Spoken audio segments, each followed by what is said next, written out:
public, and in this case it covers speeches at any meetings organised by the council to which the public are invited, including Planning and Highways Committee. Members should all have received and have access to the agenda, officer presentation and supplementary report. If you have not, please can you indicate so during the introductions. Can you all ensure that mobile phones and similar devices are switched to silent? If at any time a member loses the ability to hear or be heard, they must alert the chair or host as soon as possible. You may see members looking to the left and right of their screens. This is because they may be looking at an additional screen or device containing the papers, not because they are distracted. As members and officers are mainly working from their own homes, you may hear distant sounds of children, pets or household noises from other rooms. At the end of each item, a vote will be taken by the committee and the applicant will receive a decision notice in the usual manner. Thank you, Chair. Thank you very much. We'll now go to introductions. I'm Councillor Jane Dunn and I'm today's chair. Okay, thank you. Roger? You're muted, Roger. Yes, yes. Roger Davison, Ecclesall. Thank you. Diane? Good afternoon, Chair. My name is Diane Hurst. I'm an elected member for Richmond Ward. Andrew? Good afternoon. I'm Andrew Sanger, councillor for Forward Ward. Peter? Which one? Me? Price. Sorry. Peter Price, yeah. Shire Green, right side ward. Tony? Tony Dams, I'm councillor for Southey Ward. Jack? Good afternoon, Jack Clarkson, councillor for Stocksbridge in the Upper Don Ward. Alan? Good afternoon, Alan Lawford Park. Chris? Good afternoon, Councillor Chris Rosling-Joseph, Bacon Ward Councillor. Bob? Councillor Bob McCann of Bacon Ward Councillor. The second Peter? Peter Garbutt, councillor in Nether Edge and Sharrow. Jim? Good afternoon, Jim Stanky, councillor for Nether Edge and Sharrow. And last but not least, Zahira. Hi, Zahira Naz, councillor for the Donna Ward. Okay, and I'm Jane, as I said, and I'm also a councillor for Southey Ward. I missed that bit off, the important bit. Right, okay. Apologies for absence, please, Abby. Thank you, Chair. We've had no apologies for absence. Okay, lovely, thank you. Any exclusion of the press or public? Not this time, Chair, thank you. Lovely. Any declarations of interest? Councillor Clarkson. Declaring an interest on 40 Agstones Road. I am a councillor for the Stocksbridge and Upper Don Ward. It is in that ward. I've not made no determination on that application, so I'll keep an open mind and hopefully I can remain while make a decision at the end. Thank you. Thank you for that. Any more declarations of interest? Councillor Law. Chair, my apologies following on from what Jack said. I'm never quite sure the Agstone Road's in the Stocksbridge area. I don't think it is. So if it is, I'm declaring as a Stocksbridge councillor, same as Jack. Yeah. But if it's not, then I think it's actually in Bradfield Parish Council. Okay, well, best to be on the safe side anyway. Yeah. So, yeah. But thank you for the clarification. Okay, so page 9 to 14, item 5 is minutes of the previous meeting. Okay, page 5, page 6, page 7. Okay, so we can take those as a true and accurate record.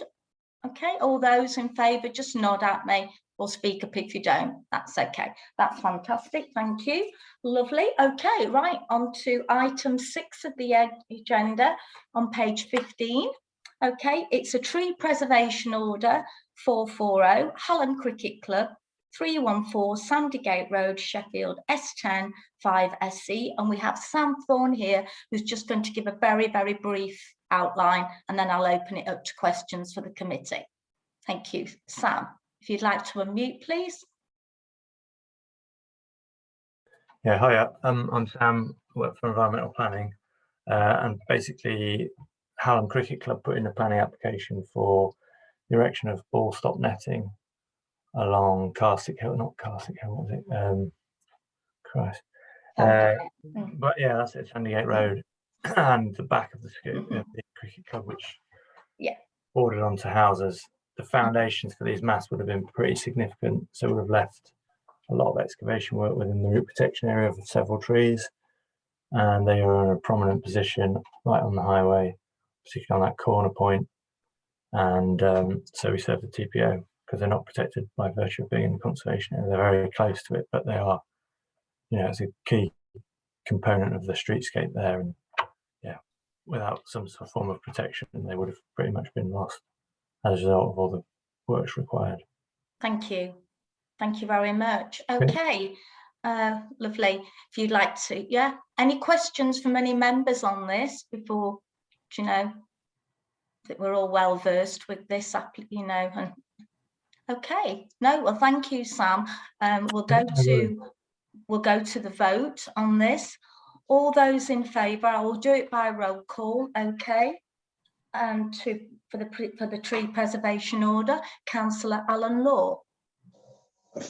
In favour. 4, yeah, okay. Roger Davidson. Favour. Diane Hurst. 4, Chair.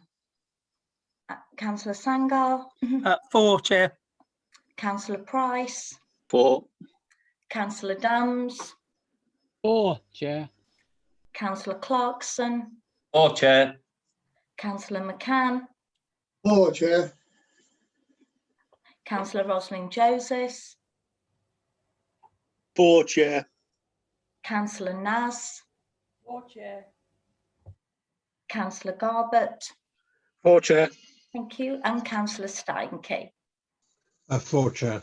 That's 1, 2, 3, 4, 5, 6,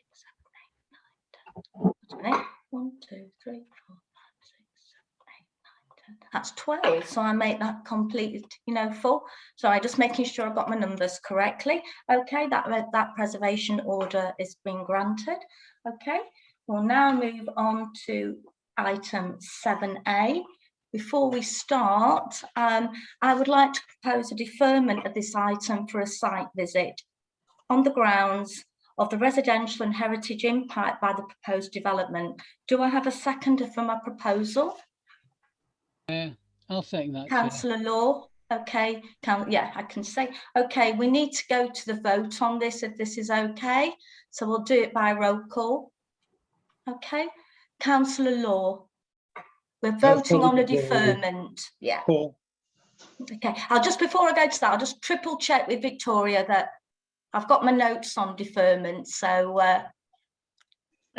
yeah, is that okay? You propose the motion. That's fine. Yeah. No. And we'll see if it passes, and then that's okay. I just wanted to triple check before I started. Councillor Law. Sorry. 4 for the adjournment. Thank you. Councillor Davidson. Agree. 4. Yeah. Councillor Diane Hurst. 4, Chair. Councillor Sangar. 4, Chair. Councillor Peter Price. 4, Chair. Councillor Tony Dams. 4, Chair. Councillor Jack Clarkson. 4, Chair. Councillor Bob McCann. 4, Chair. Councillor Rosalind Josephs. 4, Chair. Councillor Zahira Naz. 4, Chair. Councillor Peter Garbett. 4, Chair. Councillor Jim Steinkey. 4, Chair. And I will also vote on this one since I proposed it. 4, okay. So that is unanimous, okay. So we'll be in touch regarding the date of a site visit on item 7A. Thank you. Okay, right. Item 7B, which is application number 20/02764/FUL, formerly PP 08968890. It's a full planning application. The proposal is the erection of 3 dwelling houses with integral garages. The location is within the curtilage of 27 Cawthorne Grove, Sheffield S8 OMB. Okay, and the officer is Chris Healy.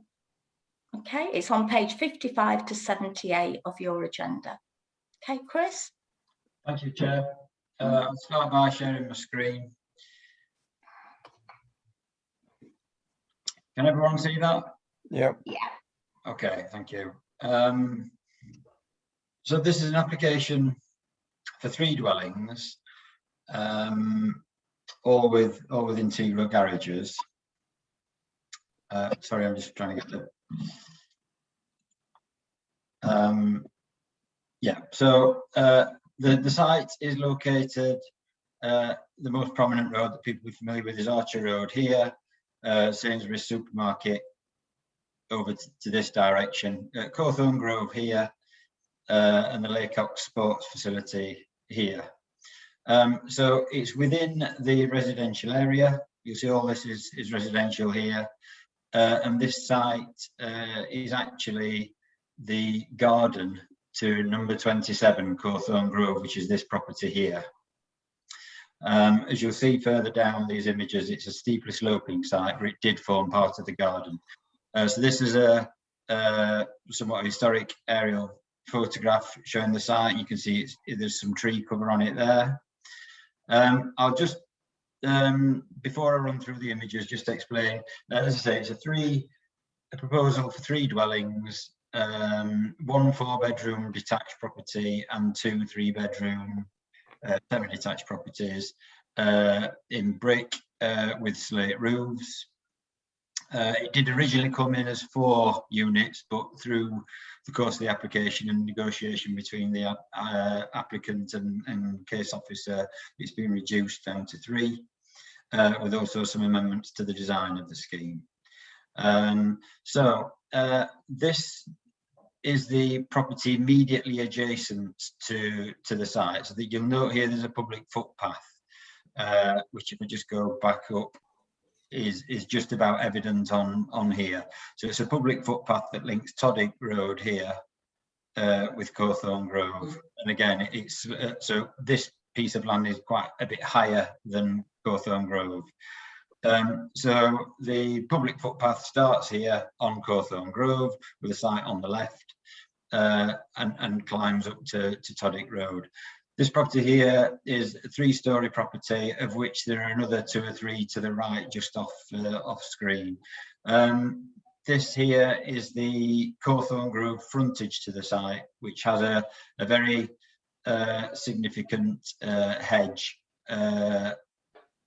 along its boundary, pretty much, as you'll see further down. This is Todwick Road. This is the top end of the site, so the top of the public footpath, with a modern infill dwelling to the left of it here. Our site is just beyond this gravel area here to the right. This is an image further down that public footpath with the site to the right and more of Cawthorne Grove. And what you see here is the properties on existing properties on Cawthorne Grove are 2-storey. And they're across from the application site. They're also set ever so slightly down from the public footpath level,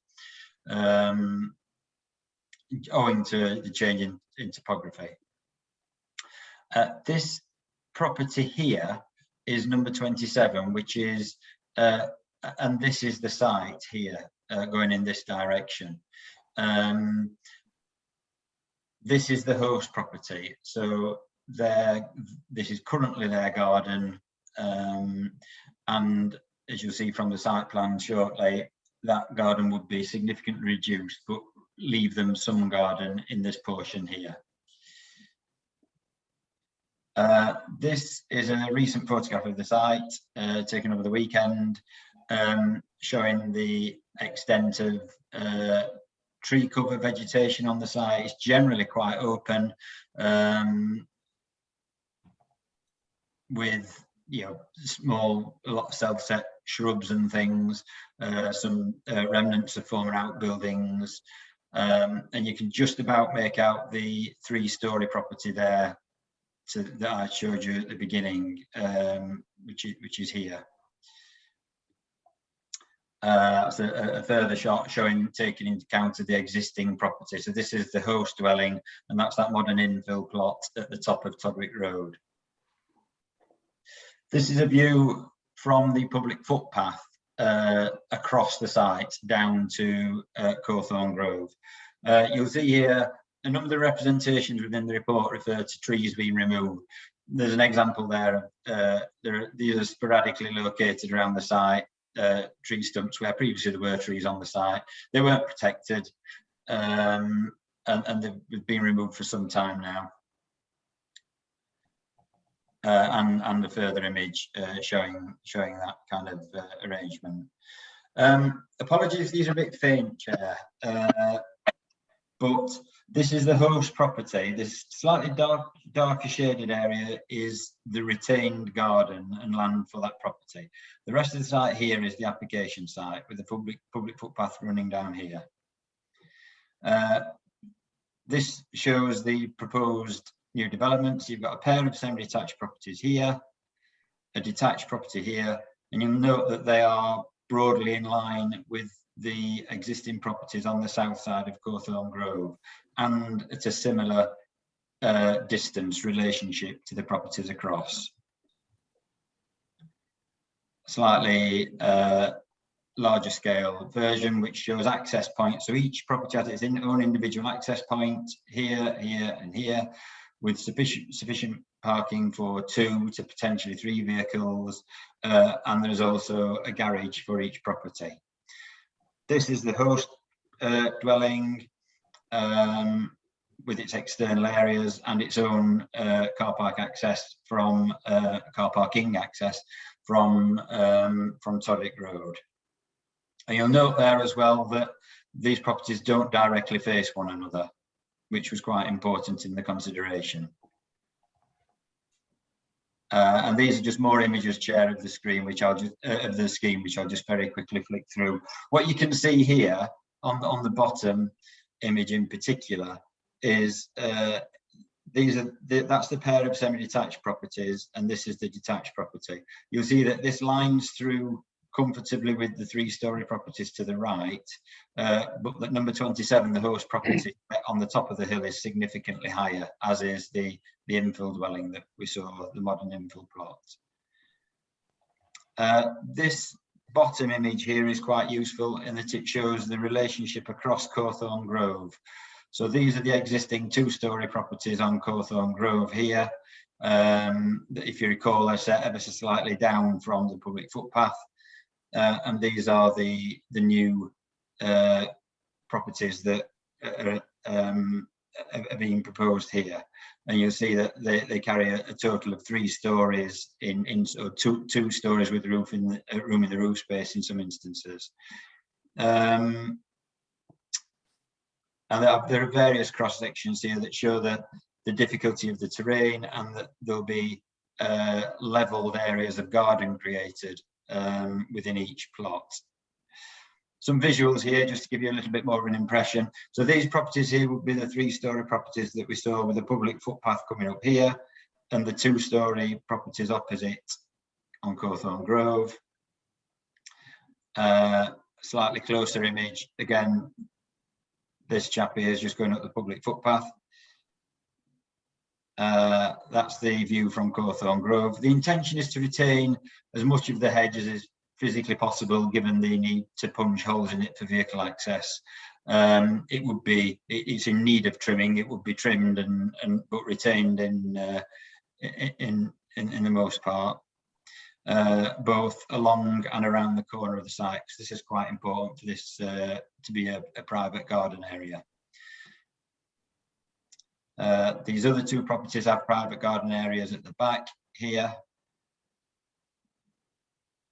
and the host property retains its private garden space here.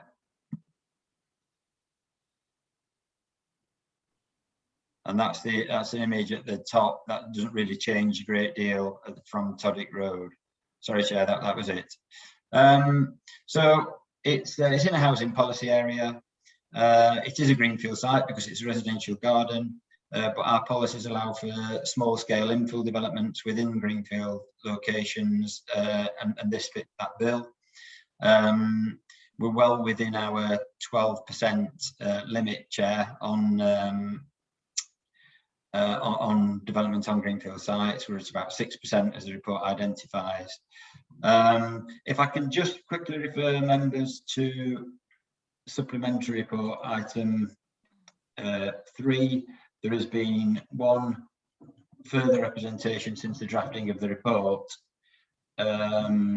which notes the reduction to 3 dwellings, which is welcomed, but the person who's a local resident still objects on the grounds of overdevelopment, feels that the crammed dwellings at 3 stories high will overlook the properties on Cawthorne Grove. What they refer to as 15 metres distance, and I'll just mention, I'll come back to that in a moment if I may, and the impact that has on their outlook. They feel the roof materials are inappropriate and the properties should be rendered. I'll just quickly comment on a couple of those things. In terms of the distance, we refer to an approximate distance of 19 metres within the report from plot 3, which, sorry, Chair, I need to share the screen again. Plot 3, which is the detached property. So here, so this distance, we refer to that being approximately 19 metres, and we don't confirm the distance here. The resident refers to it as being 15. We've double checked that again this morning, and this distance here from the very corner of this stair core, it's not habitable accommodation, it's masonry, it's a stair core, is 17.7 metres, and the distance from window to window across here is 20.8 metres. So just to kind of clarify that situation. In terms of the materials being inappropriate, we feel that brick and slate is a perfectly reasonable material. It's obviously a common material in the city. There are some rendered properties here, as you'll see opposite, but equally there are brick properties within the vicinity adjoining the site, so we think that's appropriate. I'll leave the images there, Chair, in case people want me to refer to them as people are speaking, perhaps. Thank you. Is that okay? That's fine, yeah. Lovely, thank you. No hiccups. Right, that's good.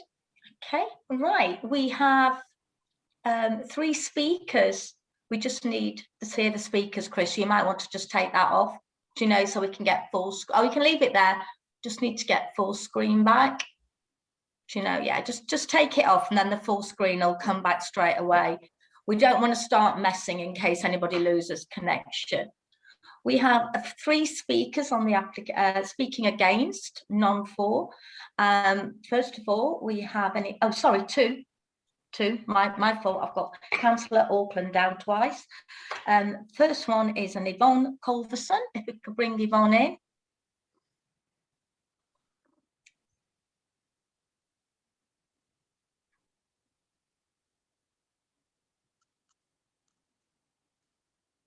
Roger, could you mute, please, Roger, before, yeah, it's okay, just in case.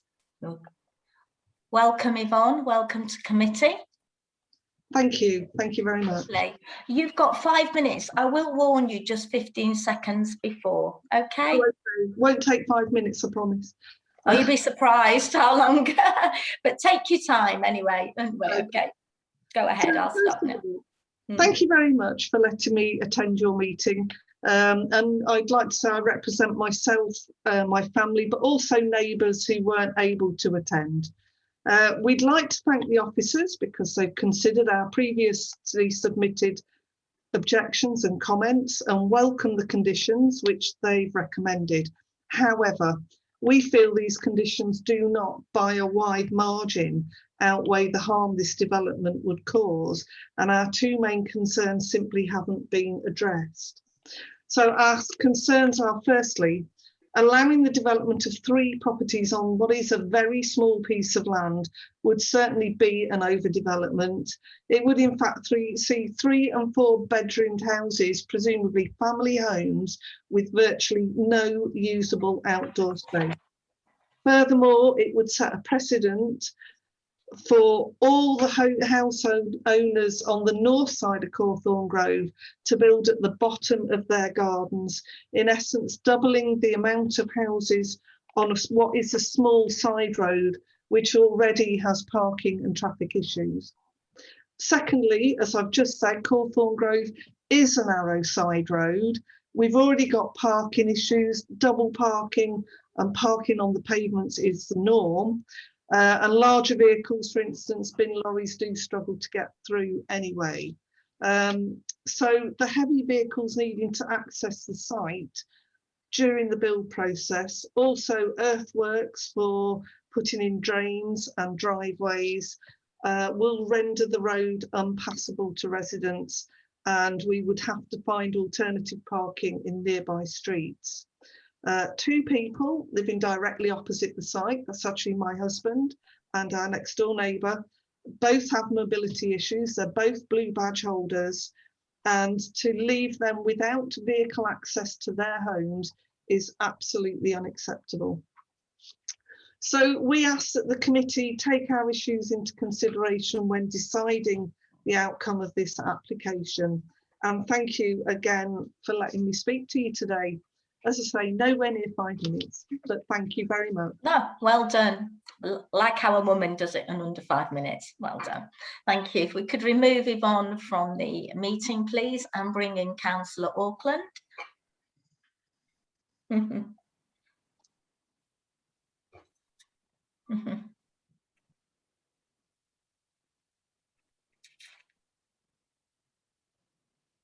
Here we go.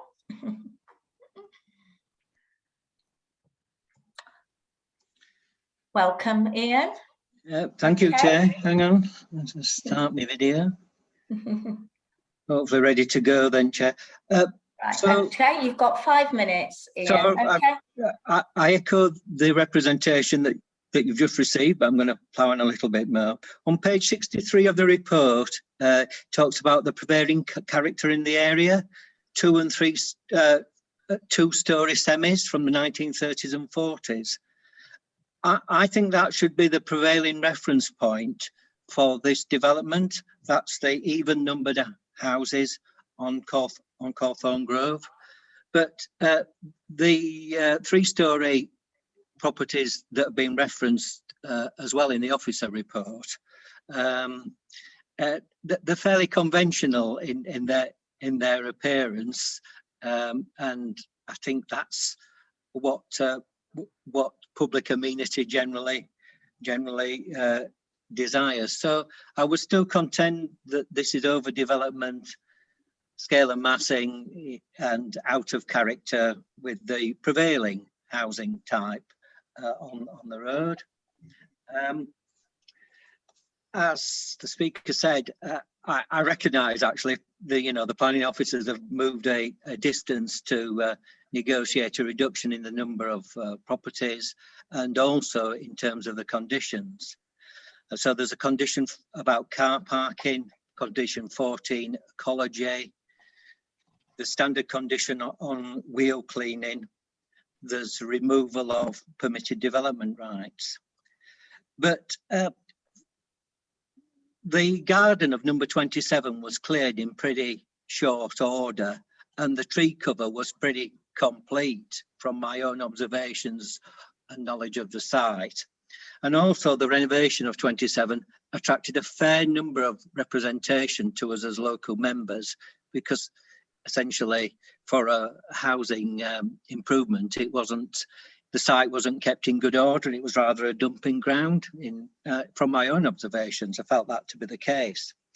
So condition 18 talks about a construction environmental management plan, which seems to me to be an important condition. I would particularly ask that officers expand on how that might work, and ask them to pay particular attention that the site is properly and carefully fenced, managed and everything else, because I think that's what a construction environmental management plan seems to be about. And particularly, Chair, it's conditional approval. They don't always appear on the website, so could they be, could this be a document that is publicly available, at least to residents who've made representation, because I'm sure because of the concerns that they've raised, they want to keep an eye on things.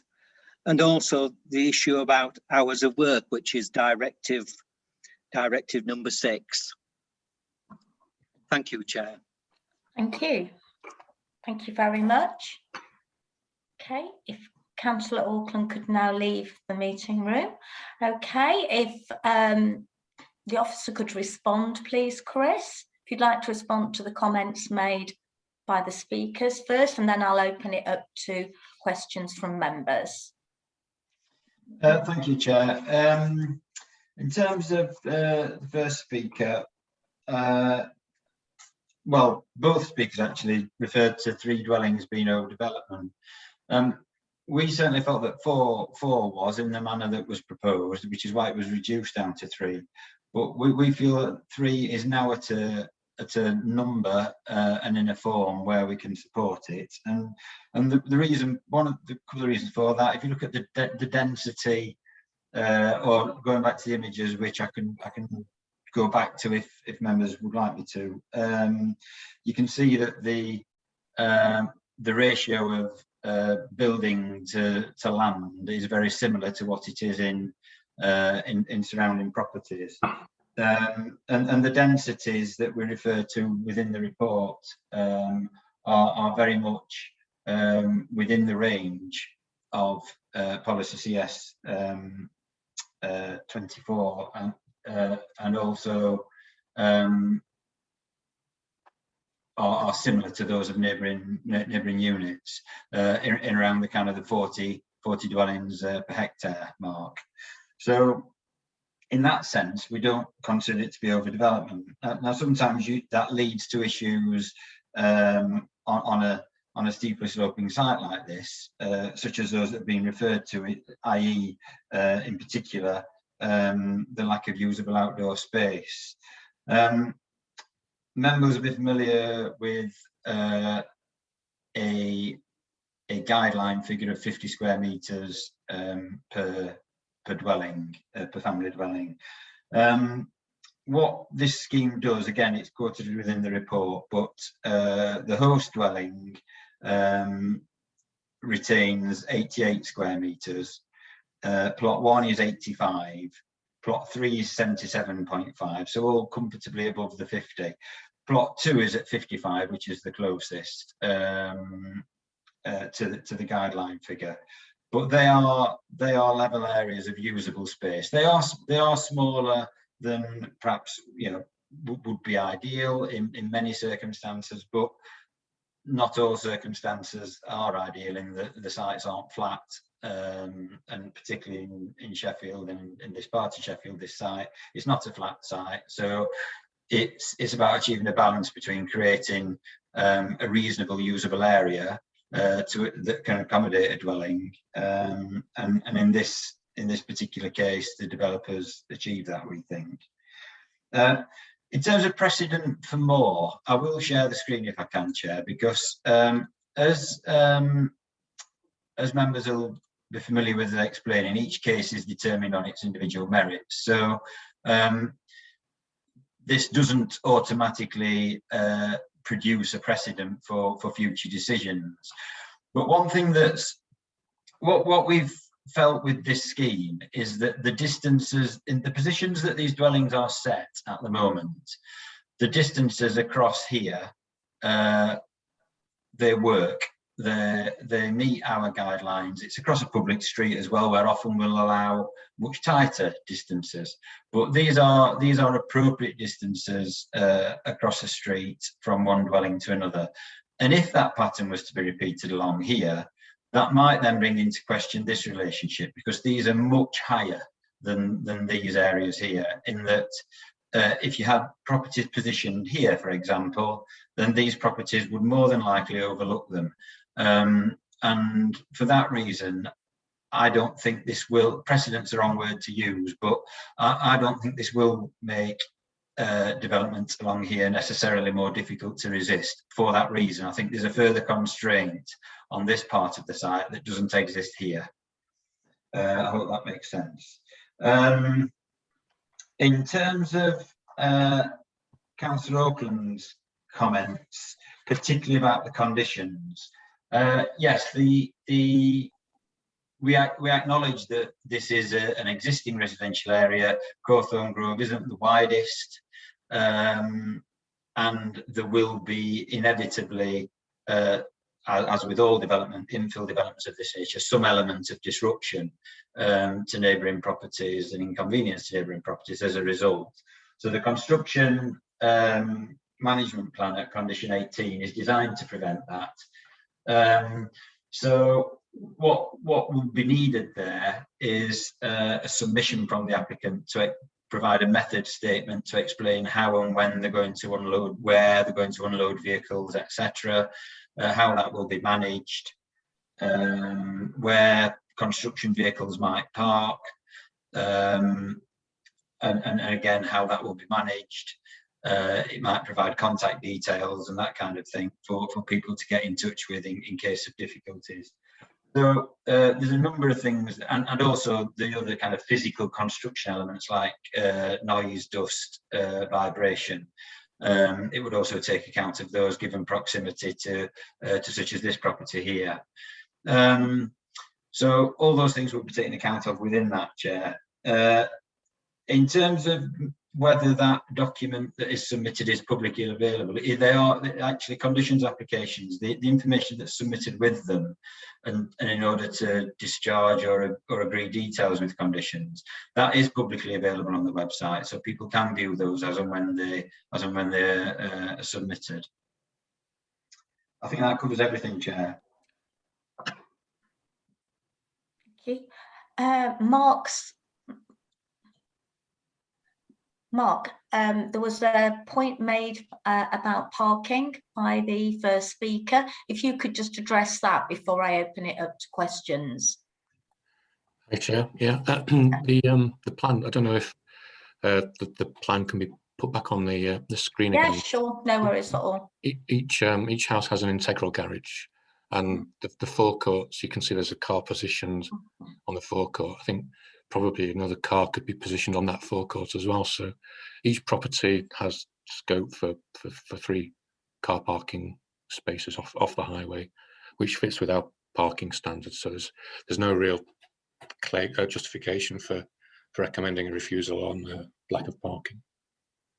I think the question was, give me some latitude as Chair, is that she said they were opposite, if I remember that correctly. Yeah, you know, and it would cause issues because they got blue badges. Yeah, I think people who live opposite would still be able to park on the highway, and I think that the cars would still be able to manoeuvre off of those drives with a car parked opposite. I don't think. Right, thank you for clarifying that. Sorry, I just wanted to, yeah. Okay, we'll go back and for speakers. I think I've seen Councillor Garbett with his hand up a couple of times beforehand. If you could just remove that, Chris, and I can see the full screen. Was that correct, Councillor Garbett? Did you want to ask a question? Just let me get the full questions first, and then I saw Councillor Sangar. Okay, anybody else at the moment? No, just the 2. Councillor Garbett. Thank you, Chair. I'm quite concerned about what happens during the period of development on the roads, especially given that the people living opposite have blue badges, with big vehicles being parked on the road or close to that will really damage their chances of being able to park close to or use their driveways. And I'm just wondering, Councillor Auckland talked about the CEMP, and I'm just wondering if there is anything in there that takes account of the fact that the people living opposite are blue badge holders, and that they won't be disadvantaged as a result of the development taking place. I'll leave it there. I might come back at a later stage with more questions. Okay, Mark, I think that's for you, isn't it? I think Mark can answer that first, and then Chris, you can jump in if you wish. Chair, yeah. Would you like the diagram back up again, or You okay with that? I'm okay with that. Okay. I mean, we can, when the conditions application comes in, we can highlight the need to respect the blue badge parking on the opposite side of the road, and maybe we could add a directive if this is approved. Maybe add a directive to the decision notice, just alerting until a contractor is appointed. We can't really talk to them, obviously, but I'm sure that this can be worked around. These are public highways; people can park on them, and builders can also park on them.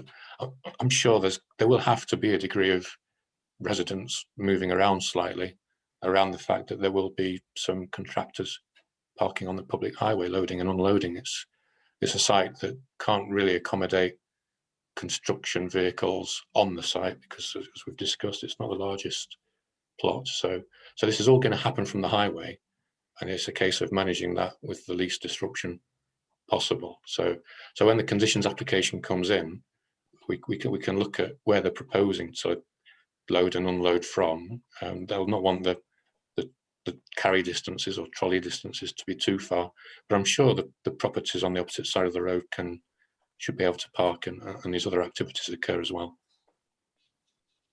Councillor Garbutt, do you have a supplementary? Well, I'll come back on that. I went to see this site yesterday, and the road is pretty narrow. I was able to park fairly straightforwardly, but there was only space for one normal sized vehicle once I parked up to get past. So I'm quite concerned about this, and you know, maybe add a directive, I think is the words you used, Mark. I think it definitely needs a directive. Is this the place to add that directive, or does that come at a later stage? That's my question. Thank you, Mark. It's probably one for Chris, but I'm sure a directive can be added at this committee. Yeah.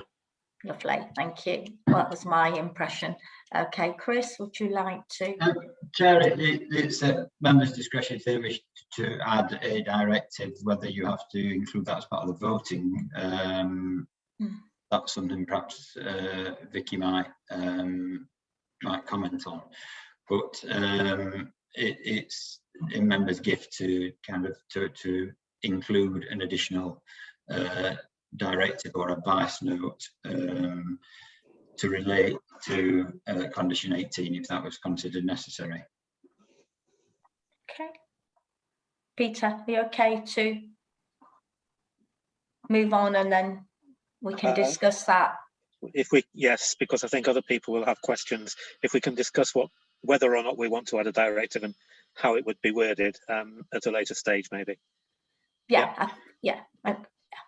No worries. I've noted it down so I won't forget.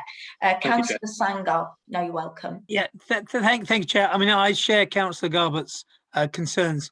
So just really to follow up that point. So in terms of the two blue badge holders, am I correct in thinking at the moment they're just parking the road? They're not parking in disabled spaces. So I mean, could the directive be that two disabled parking spaces are put on Cawthorne Grove? Is that really what we're talking about as a directive during the period of construction? Is that what we're talking about? Chair, no, from my point of view, it's the presence of blue badge holders within a particular property. It can change quite at any given point. You know, the number of blue badge holders in any given street in any particular location within that street can change at any particular time. So I wouldn't want to, in terms of how much of a planning consideration that should be, I've got some concerns, but I think in terms of a directive to address this particular point, the wording of that would be to advise the developer that in submitting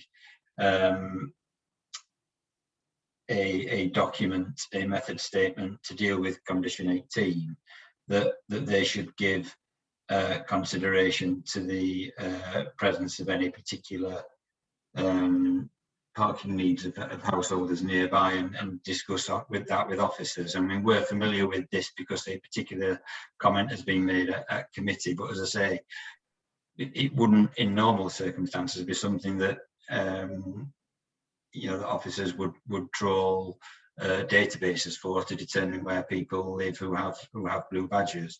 So it's something that's been flagged up here. We can be familiar with it for this particular scheme, and I'm confident that the site can be all sites like this infill schemes. There has to be an element of disruption, but we can build in measures to ensure that people are inconvenienced as little as possible, and that's what condition 18 is about. I'm just getting a bit nervous about going too far with prescribing something for this particular group of residents that might change at any given time. We've got your drift on that. Yeah. Okay. But I mean, I think Councillor Hawkins' point was on both condition 18 and Directive 6. It's about making them as strong as we can write them, and make sure that they are enforced. I mean, it's clearly going to be a difficult site to develop. It's clearly narrow until the neighbours have blue badges. So I think what I would like to understand is, are there any ways we could strengthen condition 18 at all? Is 18 as strongly worded as you can make it? I think it probably is, Chair. Yes, I mean it is the standard wording about condition, but it allows for adaptation on a site-by-site basis. Can you tell us all what page that is on? Because obviously this is... It's on page 57 and it's... Right, it's okay, just for us all, because we're all looking at different bits of the report. Page 61 is 18 and... Right, yeah, it's just, I think it's important since we've... 67 and 61. So. Yeah. Condition 18 is on page 57, Chair. Okay, lovely, thank you. Okay. Vicky, did you want to come in with anything to do with this before? Just to say really that you'd be familiar that I often come in and tell you about conditions, that they need to be necessary, etc. In respect of directives, you haven't got the same standard there. I think as Chris referred to it as like an advice note. So to put a directive on there, you haven't got that same sort of threshold that you need. So if members are minded to put the directive in there, that's something that they certainly can consider. As you know, for the sake of argument, you could vote on it, or if your planning officer is happy to put it in there without a vote. Would we need the exact wording, or would would it be something that I can come up with? Do you know, on behalf of the committee? As we would do with with other things, we just come up with the final wording to be agreed with the co-chair and the planning officers. But I think we've Okay, it was just so so that members can have that in the mind while we continue with questions. Okay, Chair. So can I just go back to the general point about the size, about 3 stories, and this issue about 15 meters across. So I noticed when the officer was speaking, it was talking about across Cawthorne Grove. There was still the issue about the distance to the side of the existing building. So the other building, I mean, we've not talked about that. Is that because there's a footpath in between? That looked like less than the 18 meters we were talking about. And there's my final question would just be about height, and about 3 stories and how it fits in with other properties, and particularly the street scene in terms of Cawthorne Grove, the other side of Cawthorne Grove, which are just 2 stories with sloped roofs. Okay, Chair. I've taken liberties and shared the screen again, Chair. So I think Councillor Sandygate is probably referring to this property here. Yeah, so that is across the public footpath. This is elevated somewhat. Well, a little, given it's set back within the site. Its main aspect is in that direction. There's no no window details in here, so there's no overlooking in here, and this is actually cut into the bank a little bit at this point, well, quite significantly at this point here. So this relationship doesn't pose any difficulties in terms of separation distance, etc. There are some secondary windows and some bits of glazing in this property, but the main aspect is taken across here. So the reason we've referred to these distances particularly is that this is the main facade in terms of this property, these two properties, and this one actually is more in sort of that direction. In terms of privacy and window to window distances, the distance from here to here is 20.8 meters, which is virtually 21 meters, which is what we would normally insist on in a kind of a back-to-back situation like this here. Where it's across the street, we often allow much less than that. Because it's a public area, people expect a bit less privacy on the front of the property. They are taller though, and they are set at a higher level, which is a sort of a counterbalance to that. In terms of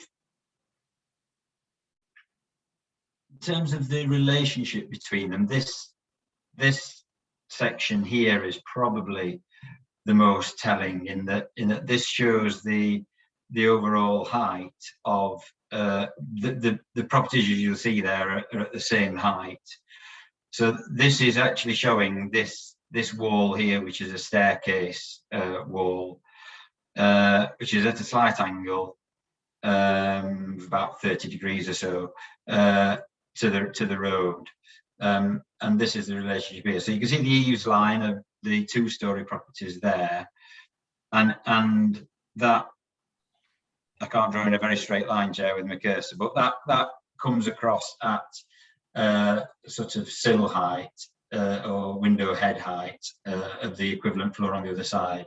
So they are in part, insofar as that bit of the elevation sort of here and here is at three-storey height, if you like. This is at 2 stories, which is similar to these opposite. So we felt that relationship works okay, and it reflects what you have further down that section of Cawthorne Grove, which unfortunately I don't have an image of to show you, but the properties further down in this direction here have a very similar relationship to what's being created here. So we felt that for that reason it fits reasonably comfortably within the street scene. Thank you, Chair. Thank you. Councillor Sandygate, okay? Okay, Councillor Law, you indicated. Yeah, sorry, well, I indicated that.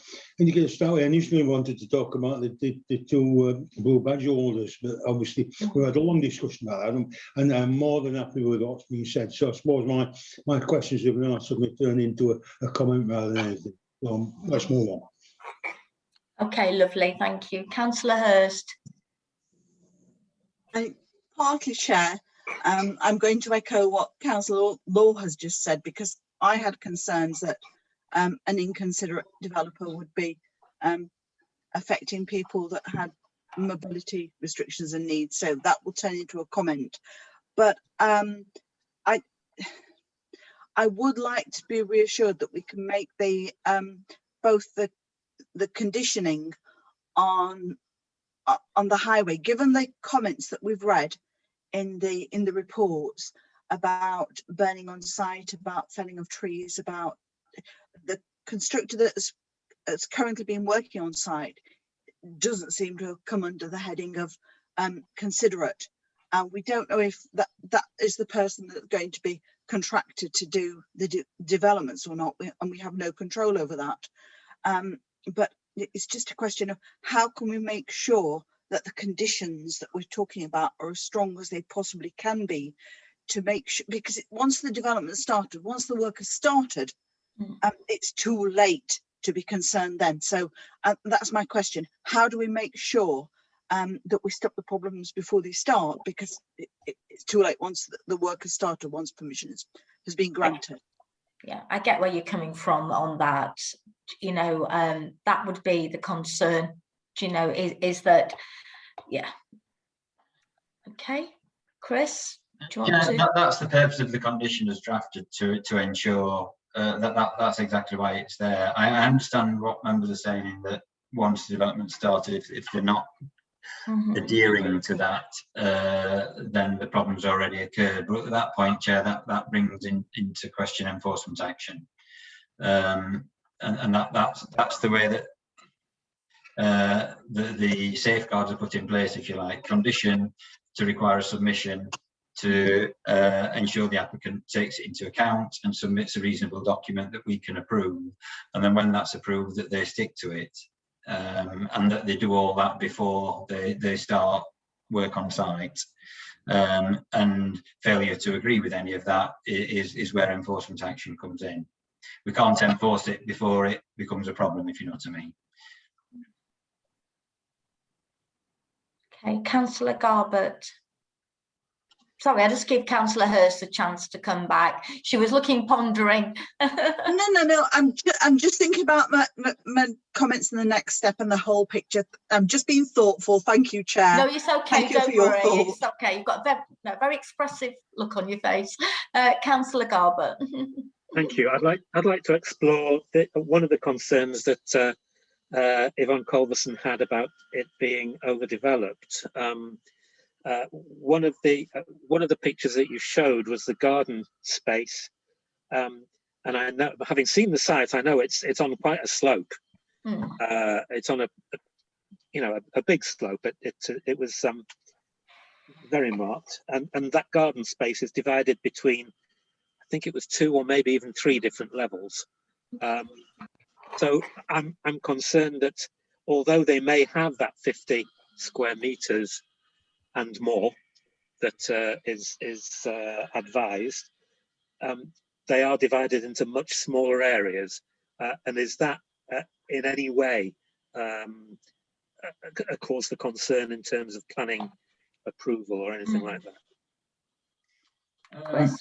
Chair, I'll share the screen to so you can see what Councillor Garbett's referring to there. I mean, these are 3D images, so they're not particularly helping, but I'll switch back to plans shortly. So this property's got the plot 2, which has the garden, which is 55 square meters, which is more than the guideline. So and it's flat usable area in 2 sections. It achieves the guidelines, so we would find it very difficult to resist a development that achieves the relevant guidelines. The other properties are kind of in the sort of around the 80 square meters mark, which is again exceeds the guidelines and provides a reasonable level of provision.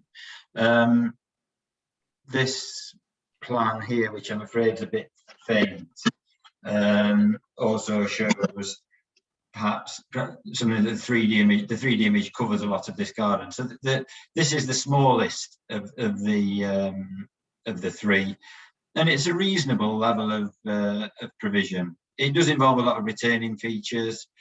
It has its limitations, but I don't think it's at a level where we could say that isn't an acceptable level of external amenity provision for a property. It meets the guidelines, and it's not unusable. It's not, if it was only that kind of size and it was on a sort of a 1 in 3 gradient all the way along, that might be different. But because of the levels that they've created, we feel that it's acceptable. Okay, Councillor Garbett. Okay, do we have any more questions from committee? I can't see anyone. Any more? Right, I'll move on to comments then, if that's okay with committee. Comments? Okay, Councillor Garbett. and Councillor Price. Councillor Garbett, Councillor Davidson. Okay, we'll go to Councillor Sandygate. Okay. Right, Garbett, Peter Price, Councillor Davidson and Councillor Sandygate. Okay, Councillor Garbett, your comment, please. Yes, like I say, I went to see this yesterday. It was quite shocking to see the state the land was in, and quite shocking to try and visualize. It was really difficult to visualize how 3 buildings could be put on there. Having seen the plans today, with Chris Healy explaining it, and especially for the amenity land, the gardens, my mind is a little bit more easy on that. My main concern is the parking across the road for the blue badge holders during development. I don't think I've got any concerns about post-development. Nevertheless, on balance, I will be supporting this, but it is a very fine balance for me at the moment. Okay, we had a discussion about the directive. Which you started, did you want to? If this is the right time to talk about it. I think we can do it when we do the vote. Is that right, Vicky? Yeah, we don't need to take 2 votes. We can put it all into one. Is that right, Victoria? Yeah. If you want to add the directive, we need a proposer, a seconder, and a vote. So we've got to do it separately to the main. Yeah, because we need to know whether members want the directive on there first. Okay, that's fine. No, it's just so we don't go. Yeah, that's okay. Okay. So do you want some yeah, we can wait until we finish the comments and then I'll come back to you. Okay, Councillor Price. Yes, Chair. Honestly, I can't see any reason for opposing this. Now it's down to 3 buildings rather than the original 4. It's clearly not overdevelopment. There's sufficient space for cars on the site. So I understand the worry about the building process and the disadvantage, but I think common sense usually prevails in these places, and people make sure that people with disabilities are made allowances for. I'm not quite sure it's necessary to put this, but I have no objection to being it put in the agreement. But I fully support the recommendation, Chair. Thank you. Councillor Davidson was next. Right, thank you very much, Chair. Yes, I can understand why people are always worried about any development in the area. And the land is a difficult one, and I agree with what Peter Garbett was saying earlier about it was difficult to envisage 3 houses on that particular site. However, I must say Sheffield is full of difficulties with the topography anyway, and what the engineering and building that has been accomplished over the years in Sheffield has made a massive difference, and is something that people outside Sheffield do actually talk about. So I understand that, and I think as Peter Price says, it is difficult to argue against that on any form of legal grounds, and I think because it's been cut down from 4 to 3. Come on, Roger. I think that, yeah, all right. But that's why I'm going to go along with it. Thank you, Councillor Davidson. Councillor Sandygate. Thank you, Chair. I mean, I'm more than happy to second Councillor Garbett's directive. I think this is a difficult site to develop. I think we've already had experience of this developer already at number 27, and you know the way the trees and shrubs have already been cleared and the untidiness. I think we do need that directive. I think the officers have done a good job at trying to come up with a compromise. It doesn't go as far. I mean, I would rather it had been a smaller number even than 3, but I mean we are where we are. And I think the officers have done a good job in terms of a compromise, in terms of the original the original scale and the original number. So I will, with reluctance, be agreeing with the officer's recommendation. Thanks, Chair. Thank you. Thank you. So, Councillor Garbett, I think there is an appetite to strengthen wherever possible, and I can come up with, you know, if you trust me with the wording, you know, for the advice and the directive, which will probably help alleviate some of the concern for the residents during the building process. I'd be very happy to leave it up to you. Thank Chair. you. So if you'd like to, are you happy to propose that, Councillor Garbett? I will, yes. Okay, and Councillor Sangar, second. Shall we go to the vote on that first then, Vicky? Okay then. Councillor Alan Law. Yeah, on the directive. Certainly support that. Councillor Davidson. All in favour. Councillor Diane Hurst. For, Chair. Councillor Sangar. For, Chair. Councillor Price. For, Chair. Councillor Dams. For, Chair. Councillor Clarkson. For, Chair. Councillor McCann. For, Chair. Councillor Rosalind Josephs. For, Chair. Councillor Naz. For, Chair. Councillor Garbett. For, Chair. And Councillor Steinkey. For, Chair. Okay, so that's a full house then to support the directive. We'll now go on to the main part of the application. The officer recommendation is to grant conditionally. Okay, okay, Councillor Law. For granting. Councillor Davidson. For granting, yeah. Councillor Hurst. For, Chair. Councillor Sangar. For the officer's recommendation. Councillor Price. For, Chair. Councillor Dams. For, Chair. Councillor Clarkson. For, Chair. Councillor McCann. For, Chair. Councillor Rosalind Josephs.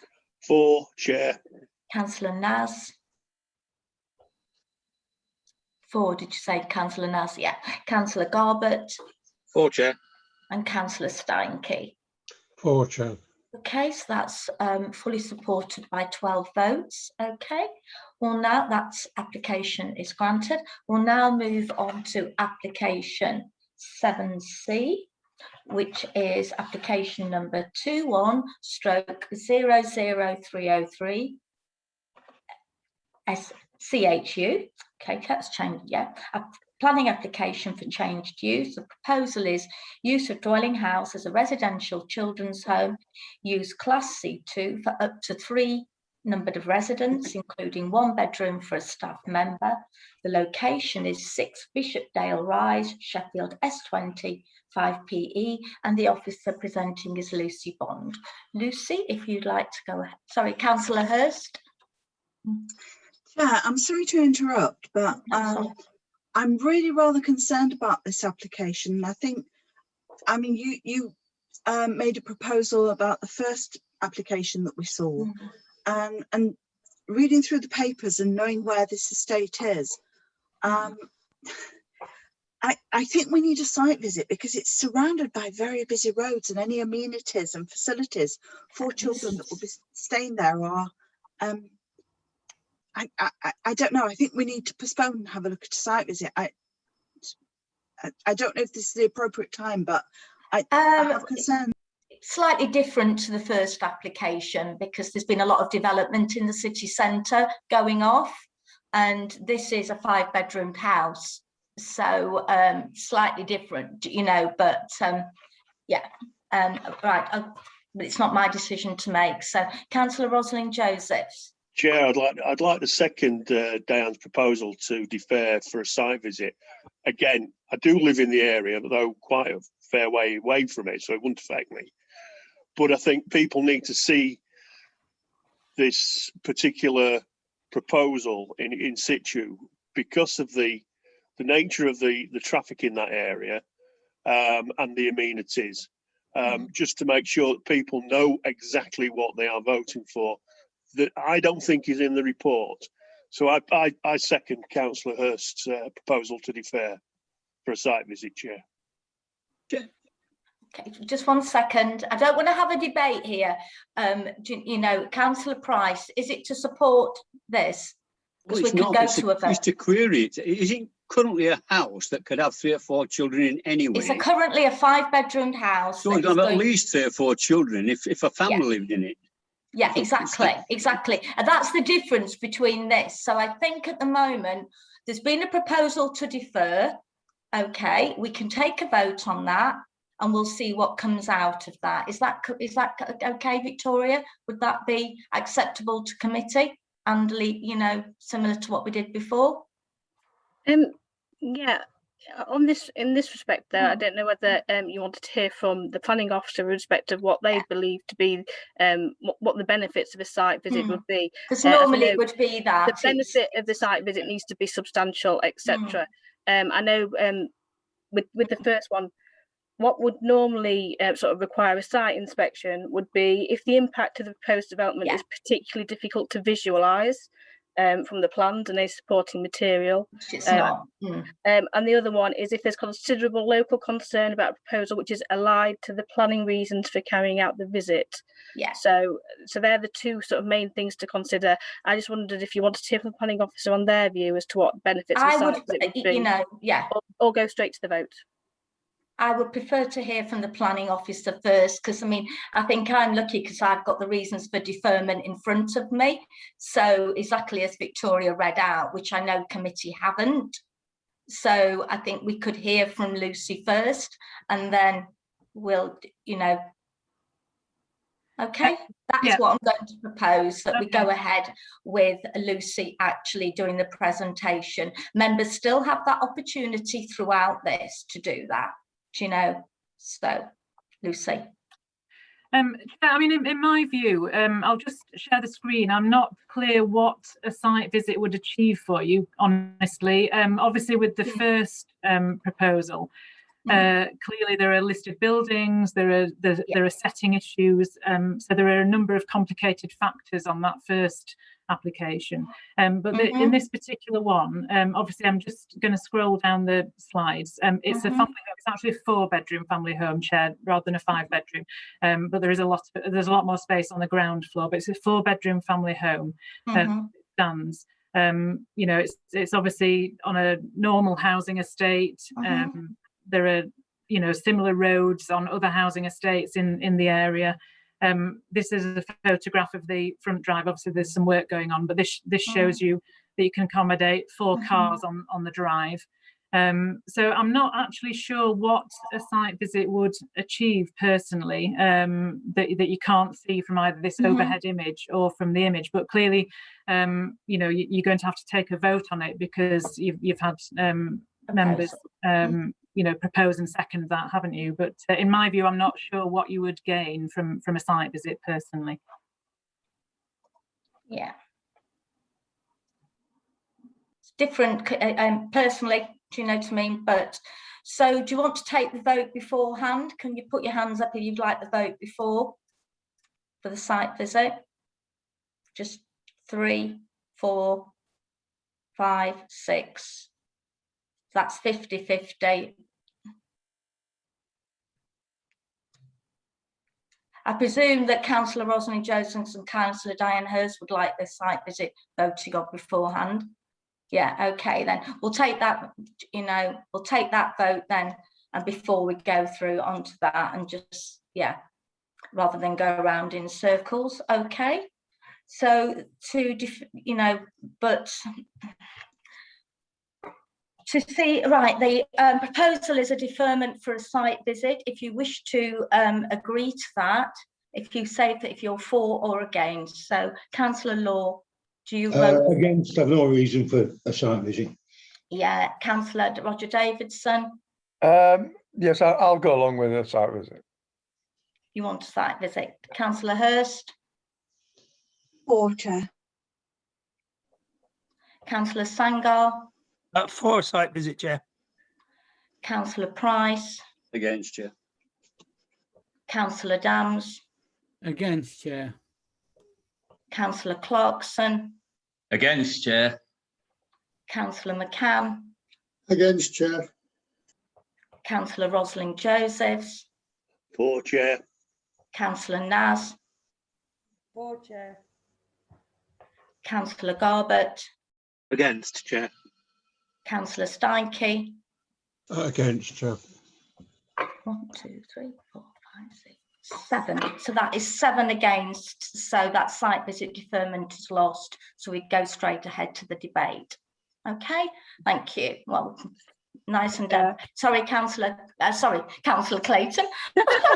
Victoria, I do apologise, demoting you. Just following that vote, Chair, if any member still feels that they don't have enough information on which to base their decision, they can consider abstaining. Thank you for that clarification. Okay, right.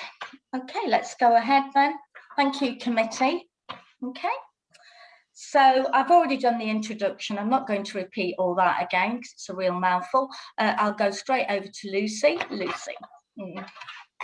Thank you, Chair. I'll just share the screen. So we've got an image of the of where this house is. So this is a proposal to use a large 4-bedroom dwelling as a children's home for 3 children. This is a change of use from one residential use class C3, to another residential use class C2. The proposal has led to substantial community concern, and supplementary report number 2 highlights 2 further representations that raise concerns that play equipment in nearby play areas is not suitable for 7 to 11-year-olds, and further concerns about the parking and manoeuvring problems which will be generated by the proposal. The concerns are also raised that there's no guarantee how the facility will be run. These issues are covered in detail in the report, Chair. It's clear to me that in planning policy terms, the use of a house as a place for children in need of care is an acceptable land use in this location. Children in need of care clearly need a homely environment to be able to deal with the trauma of being taken into care. It seems that the critical issue here is the impact of the proposal in highways terms. The photographs presented clearly show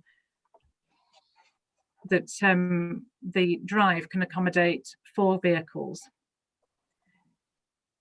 And this is expected to equate to the maximum staff on duty at any one time. There are plenty of examples of large family homes where 2 parents and 2 adult children, for example, all have vehicles.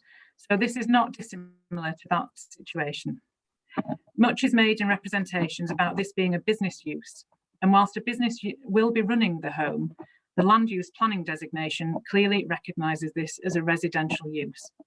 This is a 4-bedroom dwelling with spacious grounds, and it's got ground floor living accommodation that's larger as a result of the garage being converted. The use as a home for 3 children in need of care appears entirely appropriate in planning terms. Chair, I think that's all I need to say on this particular application. Lovely. Okay, right. We'll go ahead to the speakers. Okay. If we could bring a Pat Williams in first, please.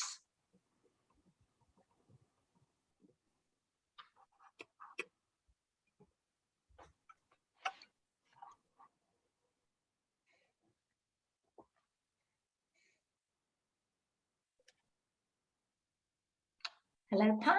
Can you hear us? You can turn your mute off. Oh, you're there. Great. Do you want to turn your mute button off, Pat?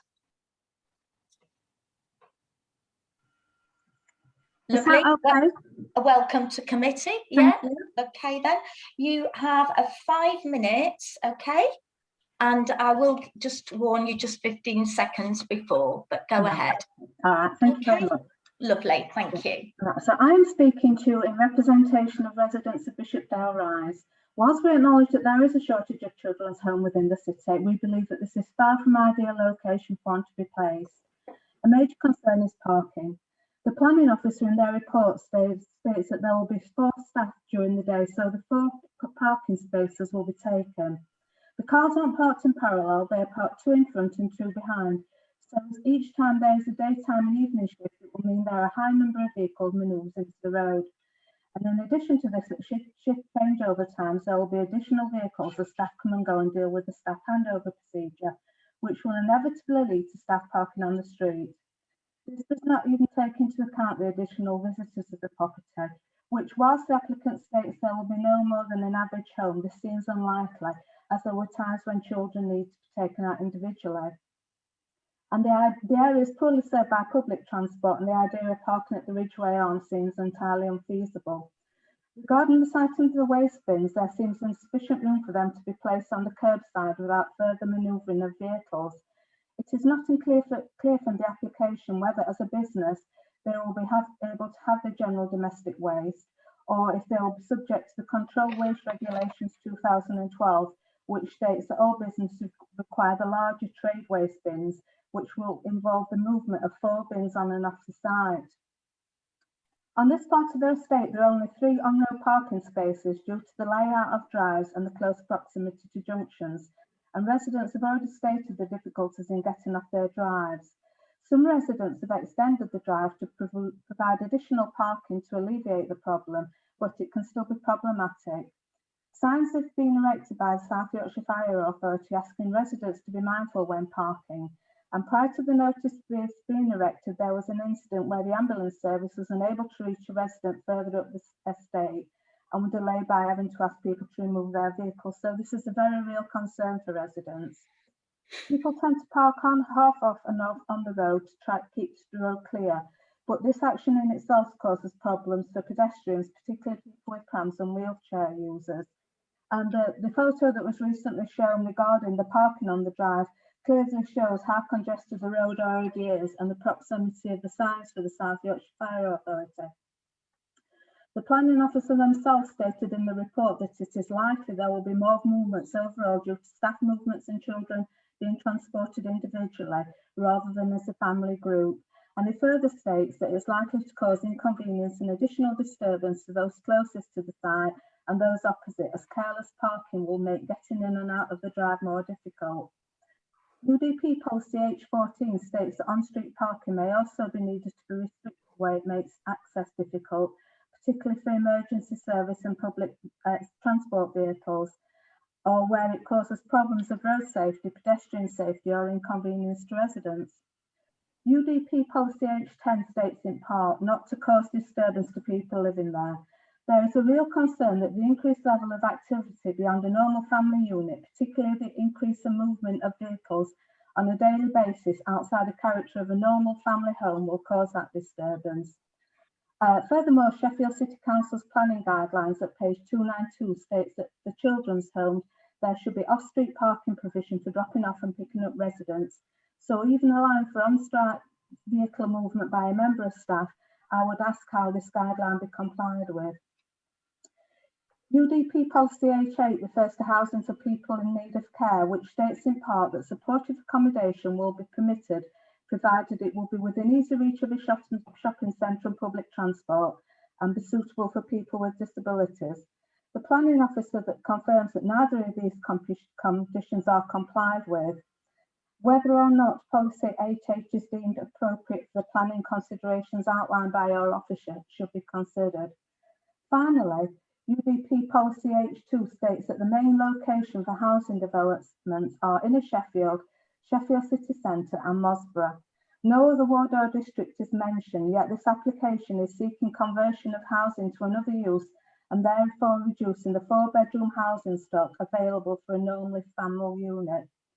Taking all these points into consideration and the points raised by all the other objectors, 15 seconds. That the committee do not give approval to this application.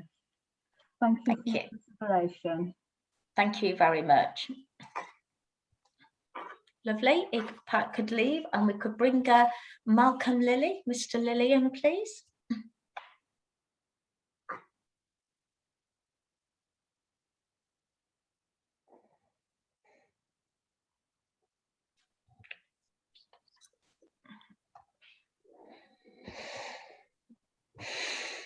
Good afternoon, Mr. Lilly. Hello, Chair, and thank you for the opportunity. We can hear you, and you can hear me well. Good. Yes, I can. Can you hear me? Lovely. Okay? Absolutely fine, and we can see you clearly. You've got 5 minutes. I will give you a 15-second warning. I feel like a headmistress. Okay, then off you go. The following comments are made on behalf of the 65 objectors who live on the estate.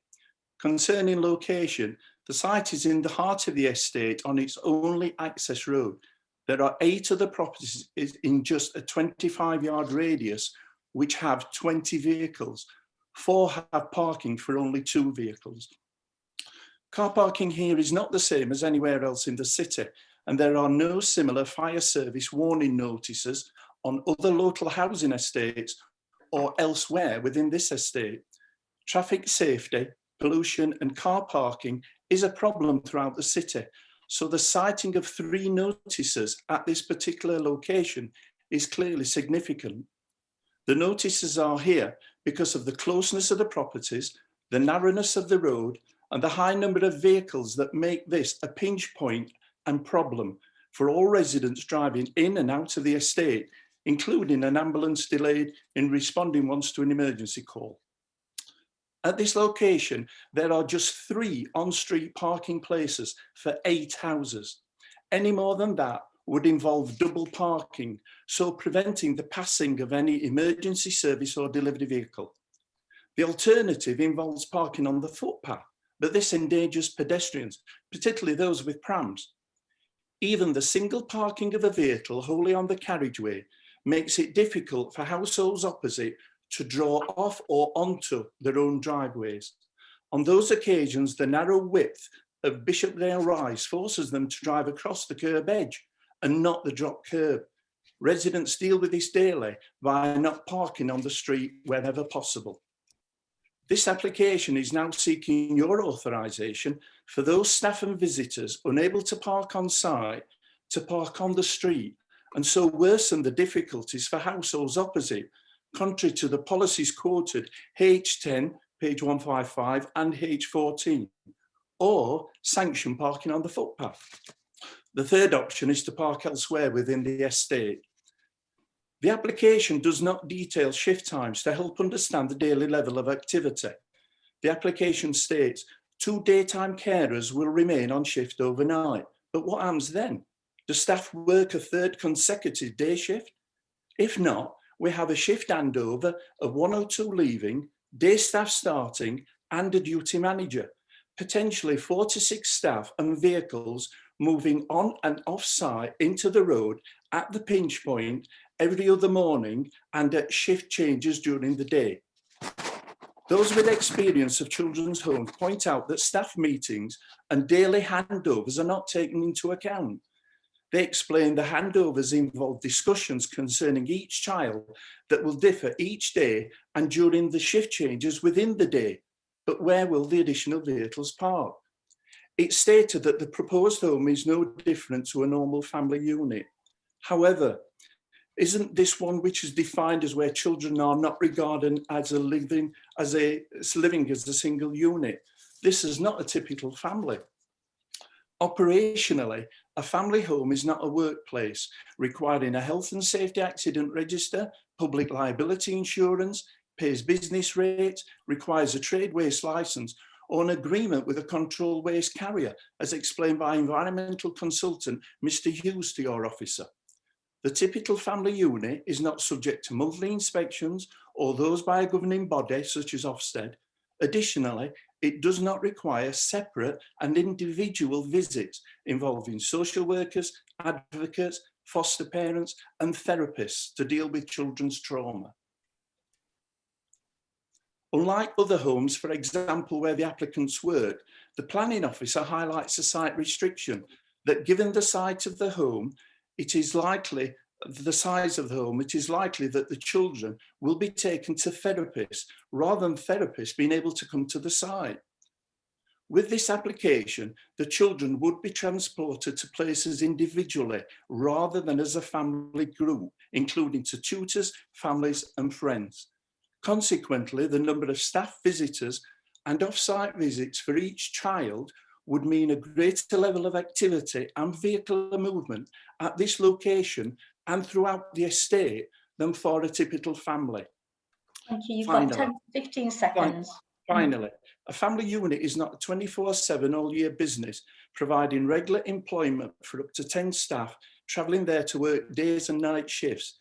It does not have 3 children every 12 to 18 months, and neither does it require an on-call emergency number or is listed at company's house with shareholders. Thank you very much. Thank you, Mr. Lilly. If Mr. Lilly could leave the meeting. And we could bring Councillor Tony Downing in, please.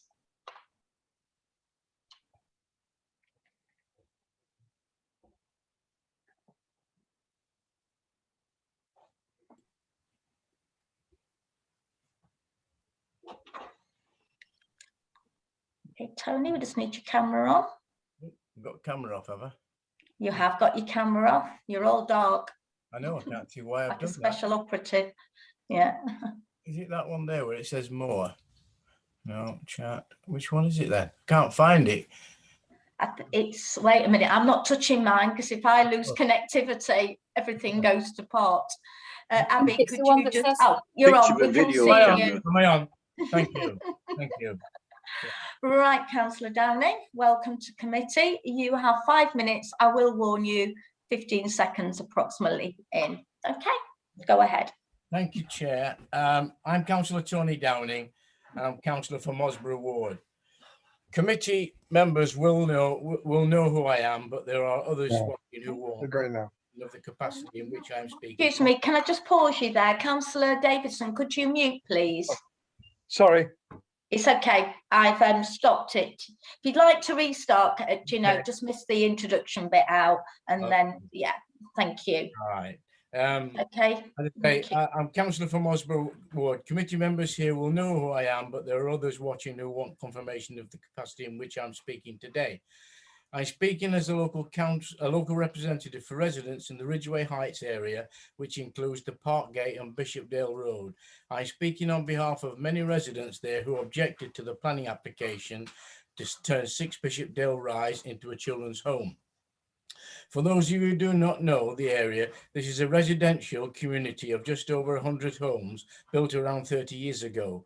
Every single property in the estate is either owner occupied or a handful are private rented to individual families. All the family homes, indeed 6 Bishopdale Rise, for a long time was occupied by the owners.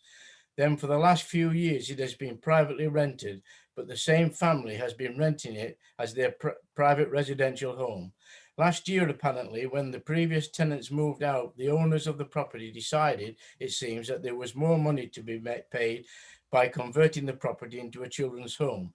Indeed, the company which is due to set up as a business running the children's home, Rise Above Care, based in Doncaster, was established last year, apparently specifically for that purpose. It had no track record of operating anywhere else. It appears to have been set up for the purpose of running a business from 6 Bishopdale Rise. The argument will be put, no doubt, that having children residing there makes it a normal residence. It doesn't. The children residing there will be on a temporary basis for a whole variety of reasons. They may not have a permanent home of their own, or they have had to leave for the temporary reasons, and they themselves are likely to move on after relatively short periods of time. It is not normal home because as a business, there will be employees of that business there 24 hours a day, up to 4 of them at any one time during the day. Employees on station during the night, and of course, many other people visiting because of the nature of the business. There will be social workers, inspectors, potentially youth workers, police officers, and other visiting because of the nature of the business. As I said, this is a residential area, and a business in the area changes the whole nature of it. This does not seem to be carefully thought out plan, but to put a children's home in and a business in the correct location, but simply that the owners have alighted on the fact that business there is more lucrative than letting out to another private tenancy. The fact it is a business is shown by the fact that the property will pay business rates, not council tax. It is a business because there will be trade waste collection, not the normal household refuse collection that leads on to the issue of vehicle and disruption of the estate. The key issue, however, is that it is a business in every sense of the word, and what is more, once a precedent is set for a business in what is currently a totally residential area, then what is to stop any other business setting up? There could be a children's home, a temporary home for other people where care and responsibilities are necessary. It could be a hairdresser's, a nail bar, even a car workshop in the garage. All would be possible, all would have different impacts, but once a precedent is set, the character and nature of the area would change, making it harder to resist any other applications. Could I point out, contrary to what the applicant says, there is actually covenant in the deeds on the properties on the estate, not merely the leasehold properties, but the freehold properties on the estate, which says that businesses should not be run from the property. This is something that everyone on the estate, all property owners, have signed up to. The covenant is there because it is residential area and the intention is to keep it wholly residential and to maintain the character of the residential community. This application runs straight across that. While the covenant is not a planning issue, the applicant himself has raised it, and it is clearly a demonstration of the sort of area that people thought they'd bought for their homes. The second issue attached to the fact that is the business are the parking and traffic issues. I have noted the comments by the planning officer, Howard Baxter, on one visit in the afternoon saying there was not a parking problem. I'm sure there are many roads in the city where there are parking problems, but those problems do not necessarily exist at every hour of the day, and this is one of them. South Yorkshire Fire and Rescue Authority have posted notices on lampposts asking for considerate parking because of past problems of getting their vehicles up the road. This was the past problem, but it's still a problem, which is maintained today as the photographs that have been sent to the committee 15 seconds. Even the applicant accepted the parking problems by suggesting that he would reserve certain places for staff parking in the Ridgeway Arms, a pub about 300 metres away. It is clearly totally ridiculous to suggest that this is a parking alternative to 6 Bishopdale Rise, and it can be noted that the applicant... Thank you. Thank you. Thank you very much, Councillor Downing. Thank you. Right. Okay, if Councillor Downing could leave.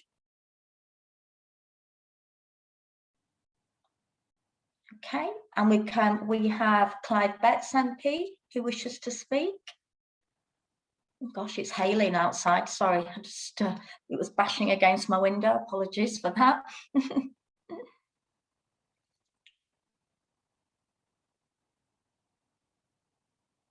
Okay, here he comes. Sorry, Clive, you're muted. Yeah, I'm Welcome. unmuted now, I think, Yeah, Chair. it's okay. I know I've got hail beating the glass. Yeah. Right. Snow outside here, so anyway, that's it. Okay, we've given the weather forecast. We'll get Right. on to you now. You're probably busy, man. Right, thank you. I'll go ahead then, Clive. You've got 5 minutes. Okay. Thank you, Chair. Thank you, members, for giving me the opportunity to speak. And I'm speaking on behalf of my constituents who live on Ridgeway Heights in opposing this application. Let's make it clear, this is an application to run a business. Don't dress it up in any other way. This is not a normal residential home. It is a business. Otherwise, we wouldn't be here this afternoon dealing with a planning application because it's a change of use to a business. All the properties on the estate, as Councillor Downing explained, are either owner-occupied or a few are private rented, but families living them. This house, if the planning application were granted, would no longer be a normal family home. How have we got here? Now, a lot will be made of children in care need homes. Of course they do. If this was a carefully thought out application, looking at the best place to site a children's home for children in care, then I would be sympathetic to it. But it isn't. This is nothing like that.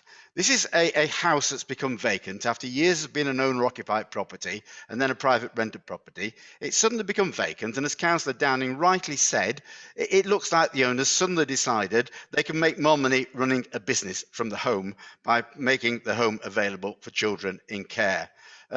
Just at the same time, as the home became vacant and the planning application goes in, the care company, Rise Again Care, is suddenly created to provide the business. I'm sorry, it's too much of a coincidence not to put these things together and see this is simply an opportunity to make money out of a situation, not a carefully thought out venue and appropriate place for a children's home. And it's no use saying, I'm sorry, that the children living there, well, it's just like having children in a family living next door. It isn't. This is a place where people live next door to each other, where people meet their neighbours, where they form friends, where a community grows up. Here you're going to have a property where the children living there are in care. They're there for a short period of time. They're not part of their normal family. And the adults there are employees. They've been paid to do a job, a very worthwhile job, but that's why they're there, and they'll move on from time to time. They're not the permanent neighbours next door who you form family associations with. So it's a fundamental change of character to how this property is used to where a normal family home would be. And as Councillor Downing said, once you've allowed one property like this, then the precedent can be set and it begins to change the whole character of the area. And the issue of parking is a relevant one. I saw the planning officer's report. I go there on regular visits to deliver leaflets, actually. It's my leaflet round for the area. And I see the parking problems there on a regular basis. You can't get on to park, you have to park well away. Even the applicant, as Councillor Downing said, recognised the parking issues. Why did the applicant suggest initially they were going to rent two spaces for parking at the Ridgeway Arms? Because they recognised there was a parking problem. The Ridgeway Arms is a quarter of a mile away, and the applicant eventually recognised it was a silly suggestion. But initially, the applicant recognised there was a parking problem.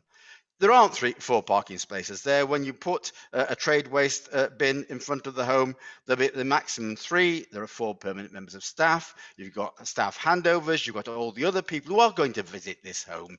It's not like there's never going to be any inspections and visits by social workers, by probation officers, by police officers, by youth workers, is it? They are going to happen from time to time, and that's going to add to the parking congestion because it's a business. It's run as a business with employees and visitors to the business. And that's what we've got to consider. So certainly we ought to be looking to expand the amount of capacity for children in care in the city. I hoped that we could do that on a thought through basis of where appropriate locations would be. This is not that. This is simply a punt by the owners to try and make more money by simply converting a normal residential home into a children's home for that purpose. Thank you. Thank you. Thank you, Clive. Okay, if Clive could leave the meeting room, and we'll have one speaker in support of the application, Carl Nelson.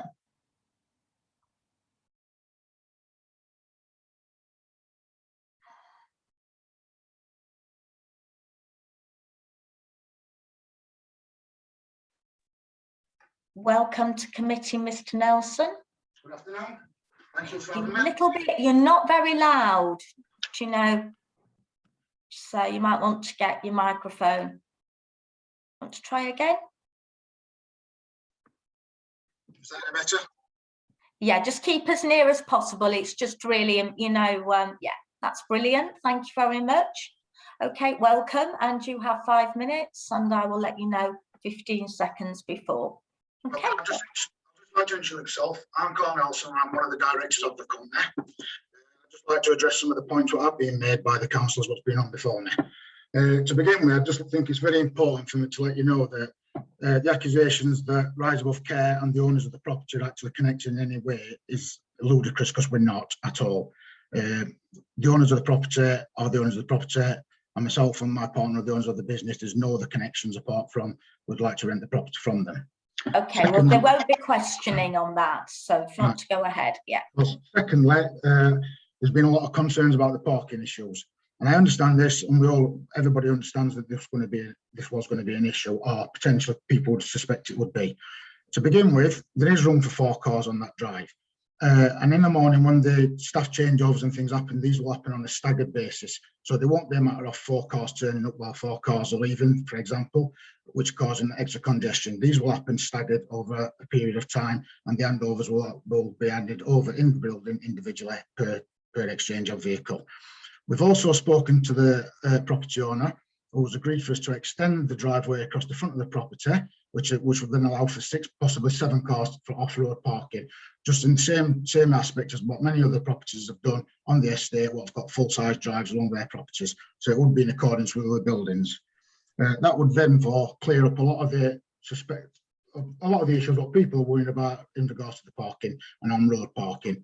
We have no intentions on parking on road and causing further disruptions, none whatsoever. Secondly, people have mentioned the amenities in the area about the local parks and things like that. Well, these children are going to be aged between 7 and 11. The parks are suitable for starters, but not only that, all these children will have access to cars and transport where they can be transported to other areas for amenities, just like every other family on the estate do with their own children. So that is quite irrelevant to the building itself, because the children can access amenities, especially when the lockdown's over, and like any other family does. There's also been mention about waste bins and trade waste. There's no reason why the property will generate any more waste than any other property on the housing estate. Therefore, we'll have the same bins as what other houses have, and the same collection dates as other properties have in the area. And then there's also been mention of the covenant as it being run as a business. Well, this has been checked out by the owner's lawyers, who have looked into it and have quite clearly stated that due to this staying as a residential kind of dwelling, this would not be causing any problems with the covenant what's in place. It's not like what Mr. Betts has suggested, that this could be run as a nail salon or things where you'd have customers coming and going throughout the day. It's not the case. It would be the same as, pretty much the same as any other household, where you've got the children what reside in the property and the carers what reside in there with them. There will be 4 carers and there will be 4 members of staff throughout the day in the property, and only 2 at the evenings. And yes, there will be the occasional visitors now and again, such as social workers and people like that, but these are far and few between. These don't happen on a daily basis. And quite often, a lot of these visits and things happen over the telephone these days anyway. So I understand that there's a little bit of people not understanding how the character of the business would work, but for people to suggest that there's going to be cars coming and going constantly throughout the day, blocking up the street is just not correct whatsoever. There is enough parking to facilitate, especially if the drive is extended to house 6 or 7 cars. But we still feel confident the drive's big enough to house all the vehicles what's needed as it is right now. Yeah, and I would just like to mention as well, while I've got time, one of the reasons why we actually chose this estate is purely and simply because these children were all in care for no fault of their own. They do deserve to have the same kind of upbringing as any other child. This is a nice estate, an estate what people and families have chose to bring up their children on, which is for the same reason why we want to do the same for these children. We want to give them a sense of normality, prepare them for independent living, and then when they move on into either foster care or independence, whichever the case may be, they're prepared for it and they've got a normal sense of mentality and normality, what's involved with it all, rather than being stuck away in the middle of nowhere and not getting the general purpose of what everyday living is. We're here to support these children and prepare them for independence. Thank you. Thank you very much. Thank you. Thank you, Mr. Nelson. If Mr. Nelson could leave, and then I will open it up to Lucy. I'll be taking questions after I've let the officers respond, okay, to the comments made by the speakers. Okay, Lucy, if you'd like to. I mean, I think the vast majority of these issues are covered in the officer report, which obviously all members will have read. So I don't propose to go through every last detail of the comments that were made. In terms of obviously, people keep mentioning the waste arisings from the property and that it's commercial waste. I mean, to my mind, it's obviously going to generate a similar amount of waste to a residential property. But if that was something that members were concerned about, we can always add a condition to make sure that the arrangements are suitable.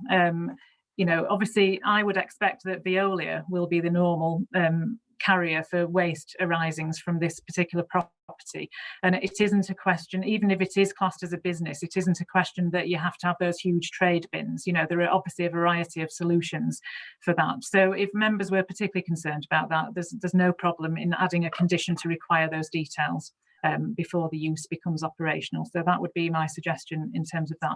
In terms of the South Yorkshire Fire Service notices, we have contacted the fire service, and this is not unique to this estate. Members will be familiar with numerous estates around the city where the roads are fairly narrow, deliberately so to stop speeding cars on residential estates. So it isn't unique to this particular estate, and we have had that confirmed from South Yorkshire Fire Service. So that's you know, it's a factor in estates where they do have fairly narrow roads. So it is repeated across the city.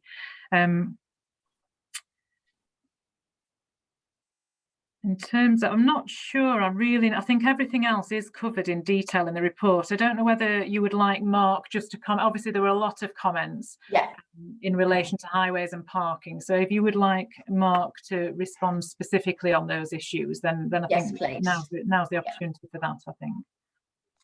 Okay, Mark, if you could respond to the... Hi, Chair. I think we took the few highways officers, our views were more aligned to the last speaker, Mr. Nelson, than the objectors. I hear and understand what the objectors have said, and the speakers have said as well. But the view that we took, well, that it's a family house at the moment. There'd be 3 children staying there. Large family houses can have disabled children that need a lot of care and attention and comings and goings. We didn't feel that the characteristics were going to be significantly different if this is granted planning permission than a large family house necessarily. I know the applicant or the last speaker talked of increasing the amount of parking. I feel this is more of a gesture to try and overcome the significant amount of objection than possibly a necessity. 4 spaces for 4 staff, accepting a staggered turnover when shifts change and not a block change as might be feared by some of the residents. I don't think there's any. I mean, it's not a new access, it's not a new drive, and it's not a new dwelling. Possibly even the option of using the pub car park might have been an attempt by the applicant to try and overcome some of the objection.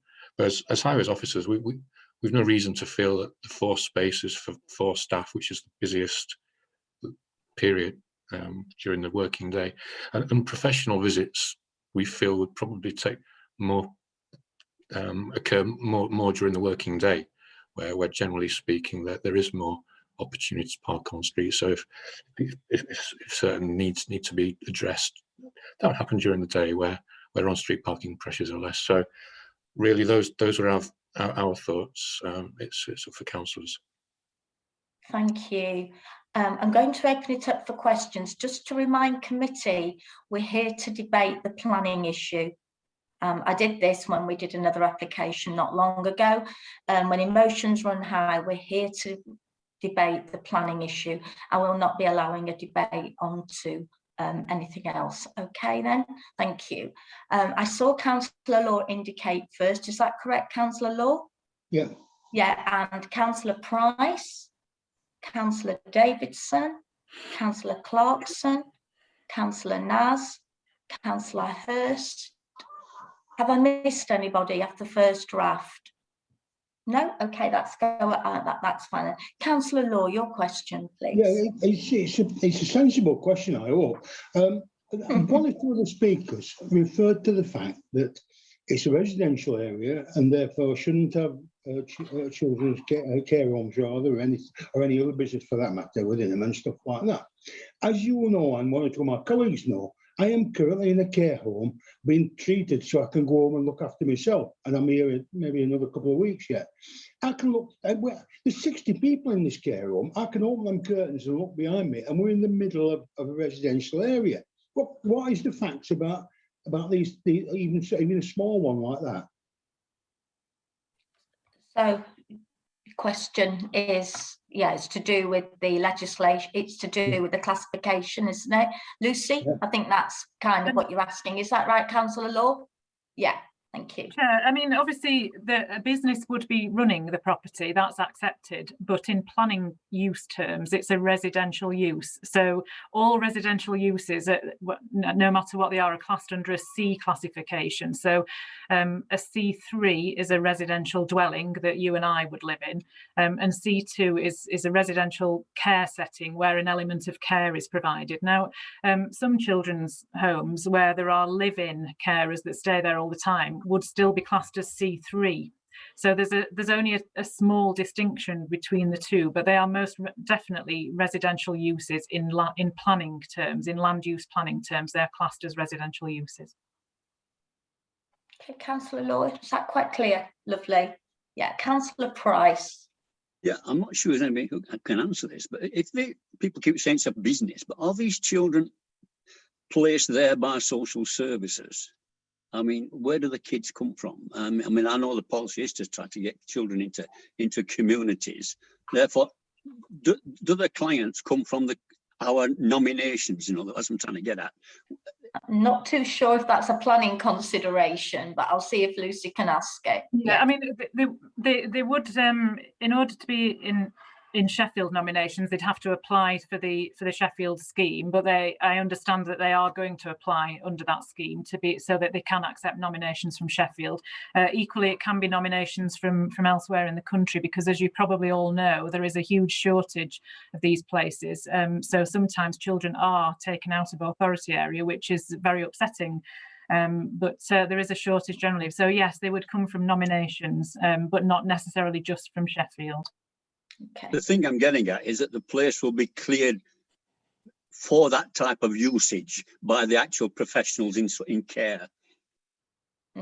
That's right, and they're governed by Ofsted as well in terms of the licensing requirements. That's not a planning consideration, obviously, but they're governed by Ofsted and they're inspected by Ofsted. So there are obviously regulations that are completely separate to planning that deal with safeguarding, which is different to what we are obviously thinking about it. I know it's hard, committee, not to stray, but we really do need to stick to planning considerations, as it's really difficult, and I do appreciate that. And they, yeah, okay, but I do have to stick it so we don't kind of move off. Councillor Davidson, you are next. Thank you very much, Chair. Yes, could you explain what policy H is of the UDP, please? Councillor Law's just lost connection. I just need to make sure before we go ahead. Yeah, I don't know what's happened there. I think it's the internet connection here. I've lost connection, but I can hear what's going off, and I'll just keep trying to get back online. Okay, I'm just going to check with Victoria, because we just need to make sure we're voting. Yeah, Victoria. I believe Councillor Law says that he's able to hear the debate. Yeah. It's just his video that's off. That's so fine. It's just for members of the public, because it's really important for members of the public. If a committee member hasn't heard all the evidence, they're not able to vote. But Councillor Law does have a bit of an internet problem in the care home, so that's what I was just clarifying. Thank you. Okay, Councillor Davidson. Okay. Sorry, Roger, to interrupt you. Oh, no, that's I fine. want to hear what you've got to say, you see. Right, yeah. What I was wanting was clarification of policy H8. Thank you. Thank you, Chair. Sorry, so this is covered in the report on page 90 of the agenda papers. So policy H8 is titled Housing for People in Need of Care. And we've obviously said that it isn't technically in accordance with the whole of that policy. But when you read the subtext in the Unitary Development Plan, it seems to be more aimed at adults in care, so care homes, for example, for adults or for older people, because it talks about being within easy reach of a shopping centre and public transport, to be suitable for people with disabilities, to provide reasonable and attractive open space, or being immediately next to an area of public open space, and not involve extensions which would remove essential open space. So that it tends to be, it's more about the larger scale accommodation, in fact, where Councillor Law is now, that type of accommodation in our view. But we have made it clear that it isn't totally in accordance with that particular plan. But that doesn't tilt the balance in favour of refusing the proposal, because clearly we believe that children need to live in family settings. So a family housing estate seems an appropriate response from a planning perspective. Thank you. Just one more question, please, if I may. As this is a change of use, will this require business rates rather than council tax? Yeah, that's not a planning consideration. Yeah. Okay. It's not yet. Okay, thank you. Thank you. Okay, Councillor Clarkson was next. Okay, Thank you, Chair. When we first started the the debate, can I just clarify parking issues in the area? Was there some mention of notices in the area? Lucy? That was in respect of South Yorkshire Fire Service. So that's the ones you referred to. So in my response to the objectors, I mentioned that wasn't unique to this specific estate. No, but there are notices in the area. There are, yes. So I take it from that would suggest that parking and traffic movements in the area has always been difficult in that particular area. It's quite for the fire brigade to put notices up. It would suggest that they have had problems in access and egress on that road. Would that be correct? Chair, I think it would be appropriate for Mark to answer that question. Yes, so do I. Mark, if you could just... Sorry, Lucy.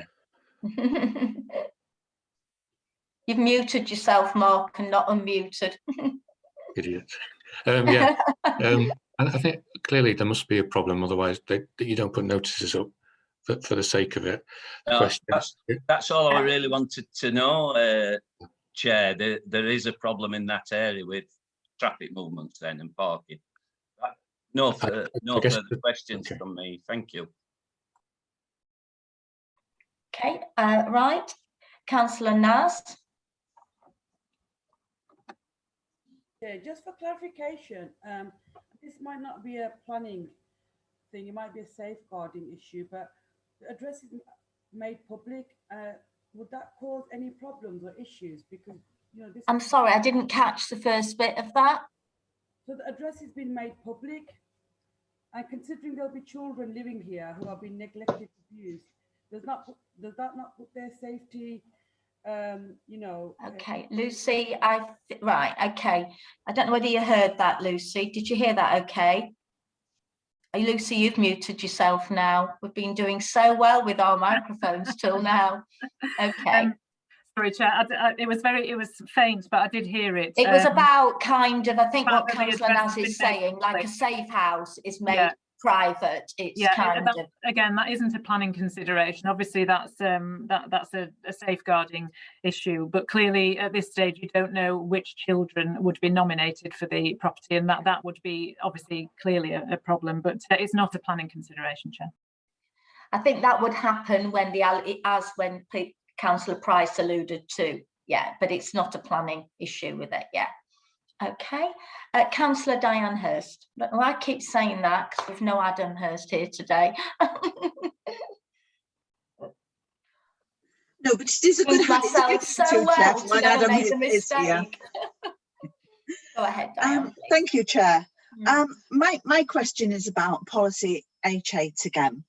And the reason for this is that I don't know why more reliance or more consideration hasn't been given to it. I mean, Mr. Nelson, the business owner who wants to run rent the property and run the business, the care business from there, said that he wanted to prepare children for independent living, and he didn't want them stuck out in the middle of nowhere. But my concern is that that's exactly what is happening here. They are stuck out in the middle of nowhere. Quarry Hill is a very busy road. Mosman Moor Road and Moor Valley Road are very, very busy roads. There isn't a lot of, there's not a great deal of public transport on there. It's not that location, although it's a nice residential estate, isn't in reach of shopping centres. Even the school and the play areas are some distance away. And for children between the age of 7 and 11, what you're doing with them is preparing them for life. They're at junior school, so you let them walk to school. You couldn't, the roads are too busy. You let them go to shops and test them. You know, you're making them grow up into responsible children, responsible people. And I just think it's a wholly inappropriate location, simply because it wouldn't serve the needs of what the business is intended to do. You know, policy H8, although it's... Okay, can you just get to your question? Yeah. I know it's difficult. although it's for housing for people in need of care, does seem to comprise a lot of the elements of what you would want from. I visited children's homes, so you know you look for certain things, and so why hasn't policy HA been given more weight in this instance? Okay, Lucy. Thank you, Chair. I think it's, as always, it's a balancing exercise, and as I think we said, it's more relevant to larger scale care homes for adults in our view. I mean, in terms of the play areas, the nearest one is off Althorpe Grove, and that's about 700 metres away. And then obviously the school, Mosborough Primary School, is about 1.4 kilometres away. And I think what we believe as officers is this is a family estate. You know, there are already plenty of families on this estate, and the younger children would generally be escorted anyway to facilities, just like parents of kids on this estate would do anyway. So we don't think it's H8 is a determining factor when you look at all the other considerations that we have to look at in relation to this particular proposal. And we don't think those distances are so great as to cause such a significant problem. Okay, have you got a supplementary, Diane? Are you okay with that? Okay, I don't have any more questions. Do I have any questions from anyone? I'm on questions, not comments, and I've been quite generous, but I'm going to please ask a question. Councillor Clarkson. I just wanted to know if when the majority of the residents took out their mortgages in that area, it does say on the deeds that you're not supposed to run a business. So, and what I'm getting at is, if this has passed, what's to stop Joe Public applying to have turn his or her garage into a little microbrewery? I think Lucy already answered that earlier on. So she actually answered that in response to the questioners. So what I'm saying is, do you think there'd be an increase in businesses in that particular area? Lucy's not here to answer subjective questions. She's here to answer facts. So Lucy, could you just repeat or kind of enhance what you answered earlier about business classification? Yeah, Chair, I think what I was saying is that this is one residential use to another residential use. Obviously, anybody can apply for planning permission at any location for anything, but that doesn't mean that they'll get planning permission. And I think the example of a micro pub in somebody's garage was a rather spurious example of what might be applied for. But certainly that would obviously have completely different considerations to a residential use that you're considering today. Okay, yeah, thank you. I think that's quite clear. Right, any more questions? Any comments? Okay, I have Councillor McCann and Councillor Clarkson for comments. And Councillor Price. Have I missed anybody off? Okay, so Councillor McCann first and then Councillor Clarkson. Yeah. Thank you, Chair. Just comment is that I've been involved with several of these kinds of establishments across the city, and this is a place for young people to be in safe environment. If you think back, not so long ago, we had a horrible situation where the parents murdered the two children. The other children had to be taken into care. There's kids of that nature that we're talking about looking after. But in the wider picture, as Councillor Law said, he's in a care home at this present time, right, which are around the city. And throughout the city, we look after people in their own homes. Businesses look after people in their own homes. And they don't need planning permission, etc., etc. But this is a situation in a lot of these houses are not, they are in ordinary housing estates, and that is the whole idea behind them. It's not a problem. And what I would suggest to the neighbours is, it's like any good neighbour, get to know the people, and so they are part of the community, and let their children play with those children, because that's part of what we want to do with these. So I'm fully supporting this, Chair. Thank you, Councillor McCann. Councillor Clarkson.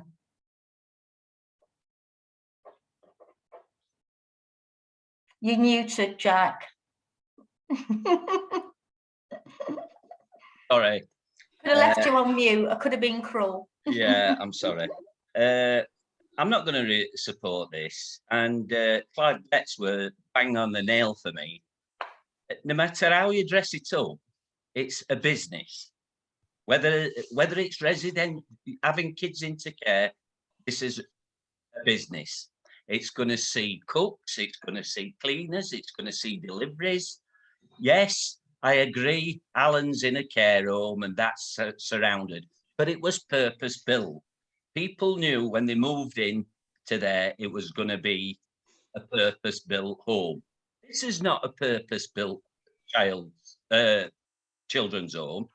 And it's going to see, it's not only about parking, it's about traffic movements. And I've mentioned about the fire brigade having difficulties.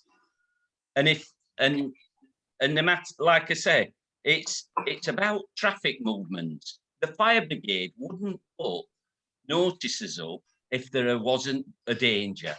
And there's going to be kids there and there's going to be more. Thank you, Councillor Clarkson. Yeah. Thank you. Lovely. Just a minute, I've got that many pieces of paper. Councillor Price, and then I've got Councillor Dams as indicated. I think that's right. Thank you, Chair. Nodding, To get clear, the days of big children's institutions where we put kids have gone. And we've had a long established policy now of trying to move into the communities. I agree with everything that Bob McCann said. We've done several in the last few years. I think it was a long way at Sally, we had 2 not long ago, but there were 4 children. To have just 3 children and 1 sleeping in adult, it's not a, look, most of our children we use are done by the private sector. And okay, you can call them a business, but they are caring for children in the greatest need. We've got to offer these kids the nearest you can to normality. And we know we can't do that, but to put them into an estate, a nice estate, attractive estate, where they can begin to relax and understand their future and work with staff on a very small basis, just 3 kids. I mean, my daughter's got 5 kids. What do? They've got 5 kids. 5 cars on drive now. That's a normal family. So it's not an abnormal situation to have that sort of thing in an estate of this size and to a home with 4 bedrooms. So that's what it is. We're trying to replicate a normal as you can for children who are in the greatest need. And we are the acting parents for these kids who've been brought into care. We've got to do our utmost to find them homes where they can gradually get back to normality. And this is the first step towards it. And I fully support the application, Chair. Thank you, Councillor Price. Just to say, wherever we've done this, we've had similar problems raised by communities, and everyone's gone smoothly, as I understand it. The ones I've been involved with anyway. So I fully support the recommendation, Chair. Thank you, Councillor Price. Just for members of the public, he said that we're all kind of parents, we're all corporate parents as councillors, for members of the public. And I think he was just emphasising that point. Councillor Dams. I've got difficulty with this one, Chair. I've had this type of project, I'll call it, in my ward, in amongst ordinary council or residential dwellings. And there's not been any problems, but there was plenty of parking round about.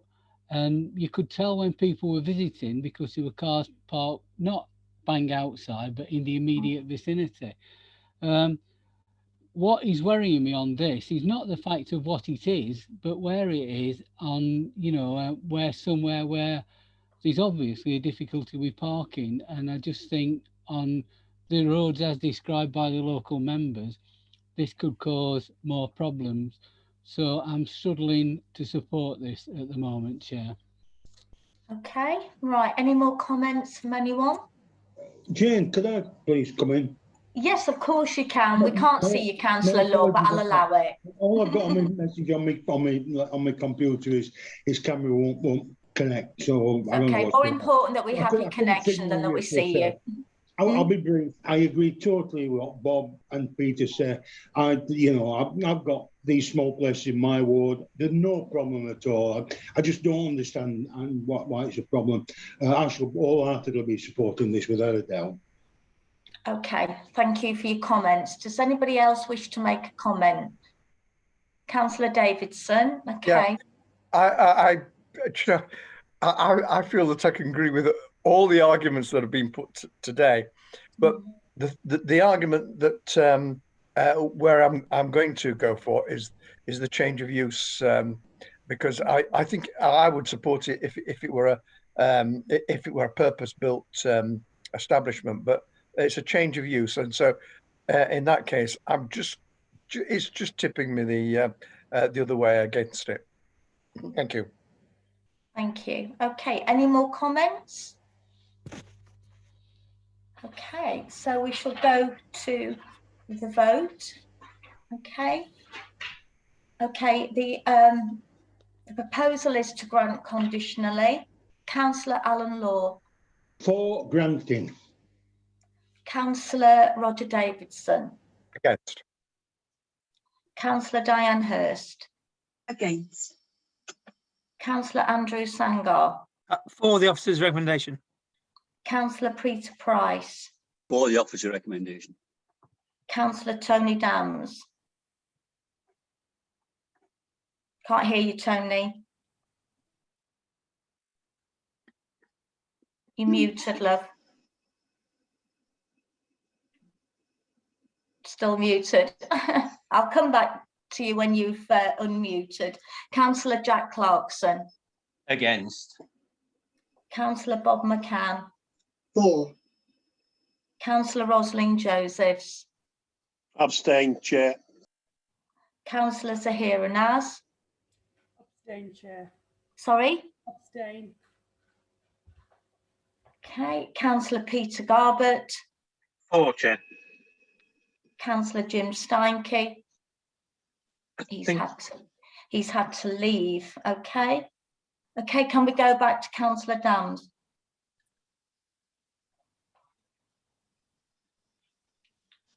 Tony, you need to unmute. Tony, write it on a piece of paper and hold it up. We can't. Sorry. Can Sorry, you hear members me of now? the. Can you hear me now? I can, yes. I don't know what's happened, but it's all gone. I'm reluctantly against, Chair. Okay. Okay, I shall vote in this instant, and I'll be supporting the officer recommendation.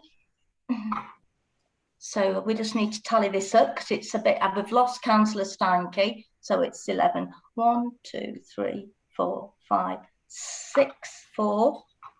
1, 2, 3, 4 against and 2 abstentions. Okay, so that is granted.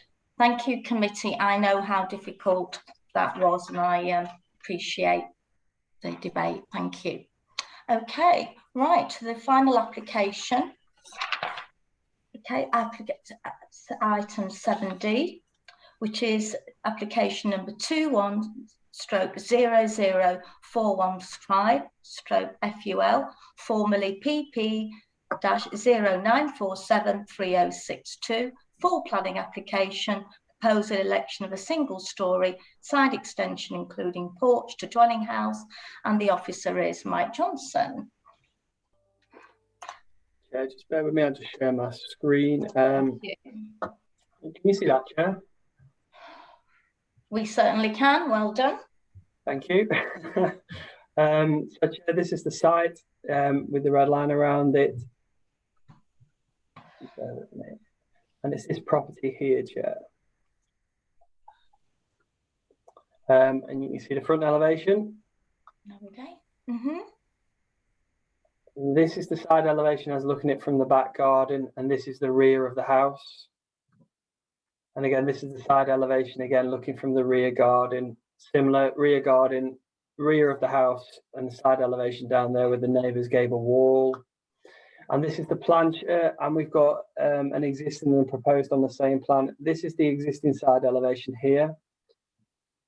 And this is the proposed, and this is the extension, which is this small single-storey side extension here.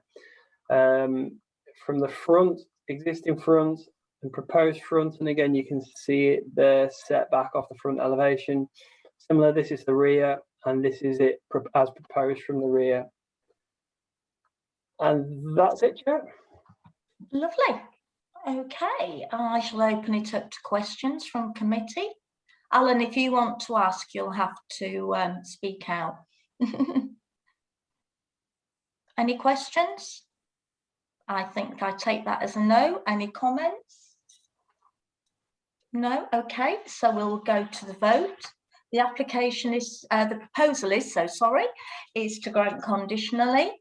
Councillor Alan Law. For. Councillor Roger Davidson. For, Chair. Councillor Diane Hurst. For, Chair.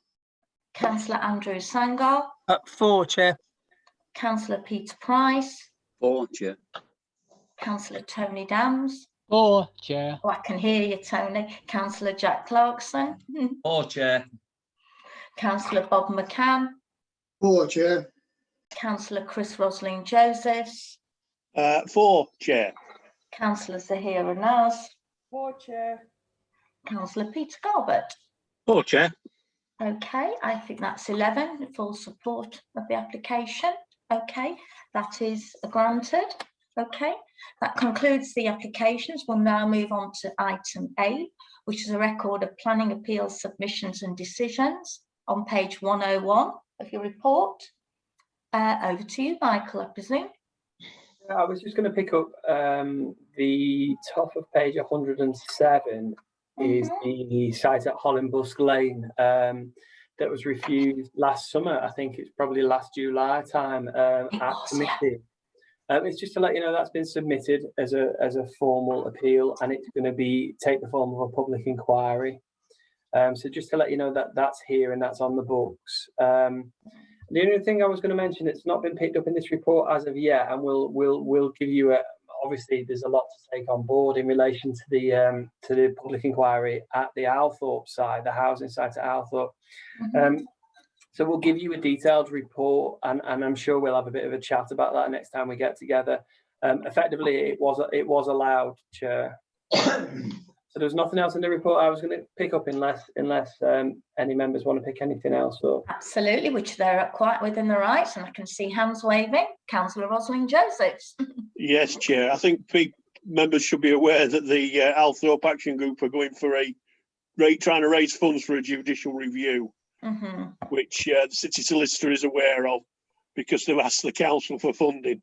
And they've asked me for funding as well, but I've said I can't afford it.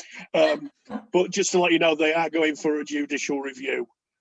So I don't know where that leaves the planning committee, Chair. Michael, would you like to respond what you can do? Chair, I don't think it's appropriate to respond to that. I mean, it's a statement of fact, and that's with the planning inspectorate at this point in time. Yeah, okay. Very difficult things, aren't they? You know, yeah. But hey, watch this space. Okay. So the date of our next meeting is Tuesday, the 27th of April at 2 p.m. If committee could give me a bit of latitude, hopefully I'm at Councillor Law fighting fit, you never know, he might be able to chair the next committee. And with the elections coming up, what I would like to do, in case it's not me, is to thank you all. It's another than a sandwich. Sorry, Alan, could you just mute, please? Oh, no, no. He's ruining my speech. Please. Right, I would just like to thank you all for making this such a pleasurable experience, because we were the first in the country, and we have actually proven how well it can be done. And I would like to thank you. It's been really challenging, but I've really enjoyed it. But hopefully, well, I hope that Alan is well enough to do the next one and able to get his training, but if not, you will have me. But I did want to say thank you, and especially a big thank you to the staff for all their support, democratic services, planning officers, absolutely everybody. It's been a mammoth task and shouldn't be underestimated. And especially thank you to the public who've actually made planning the top draw online. So I'm hoping that this is going to get me a prize at the end of you know, for me. But I want to say thank you to the public for engaging, and actually it's been great. So thank you all. But knowing my luck, I'll be back anyway on the 24th, 27th of April. Okay, so Well done, enjoy. Well done. Thank you.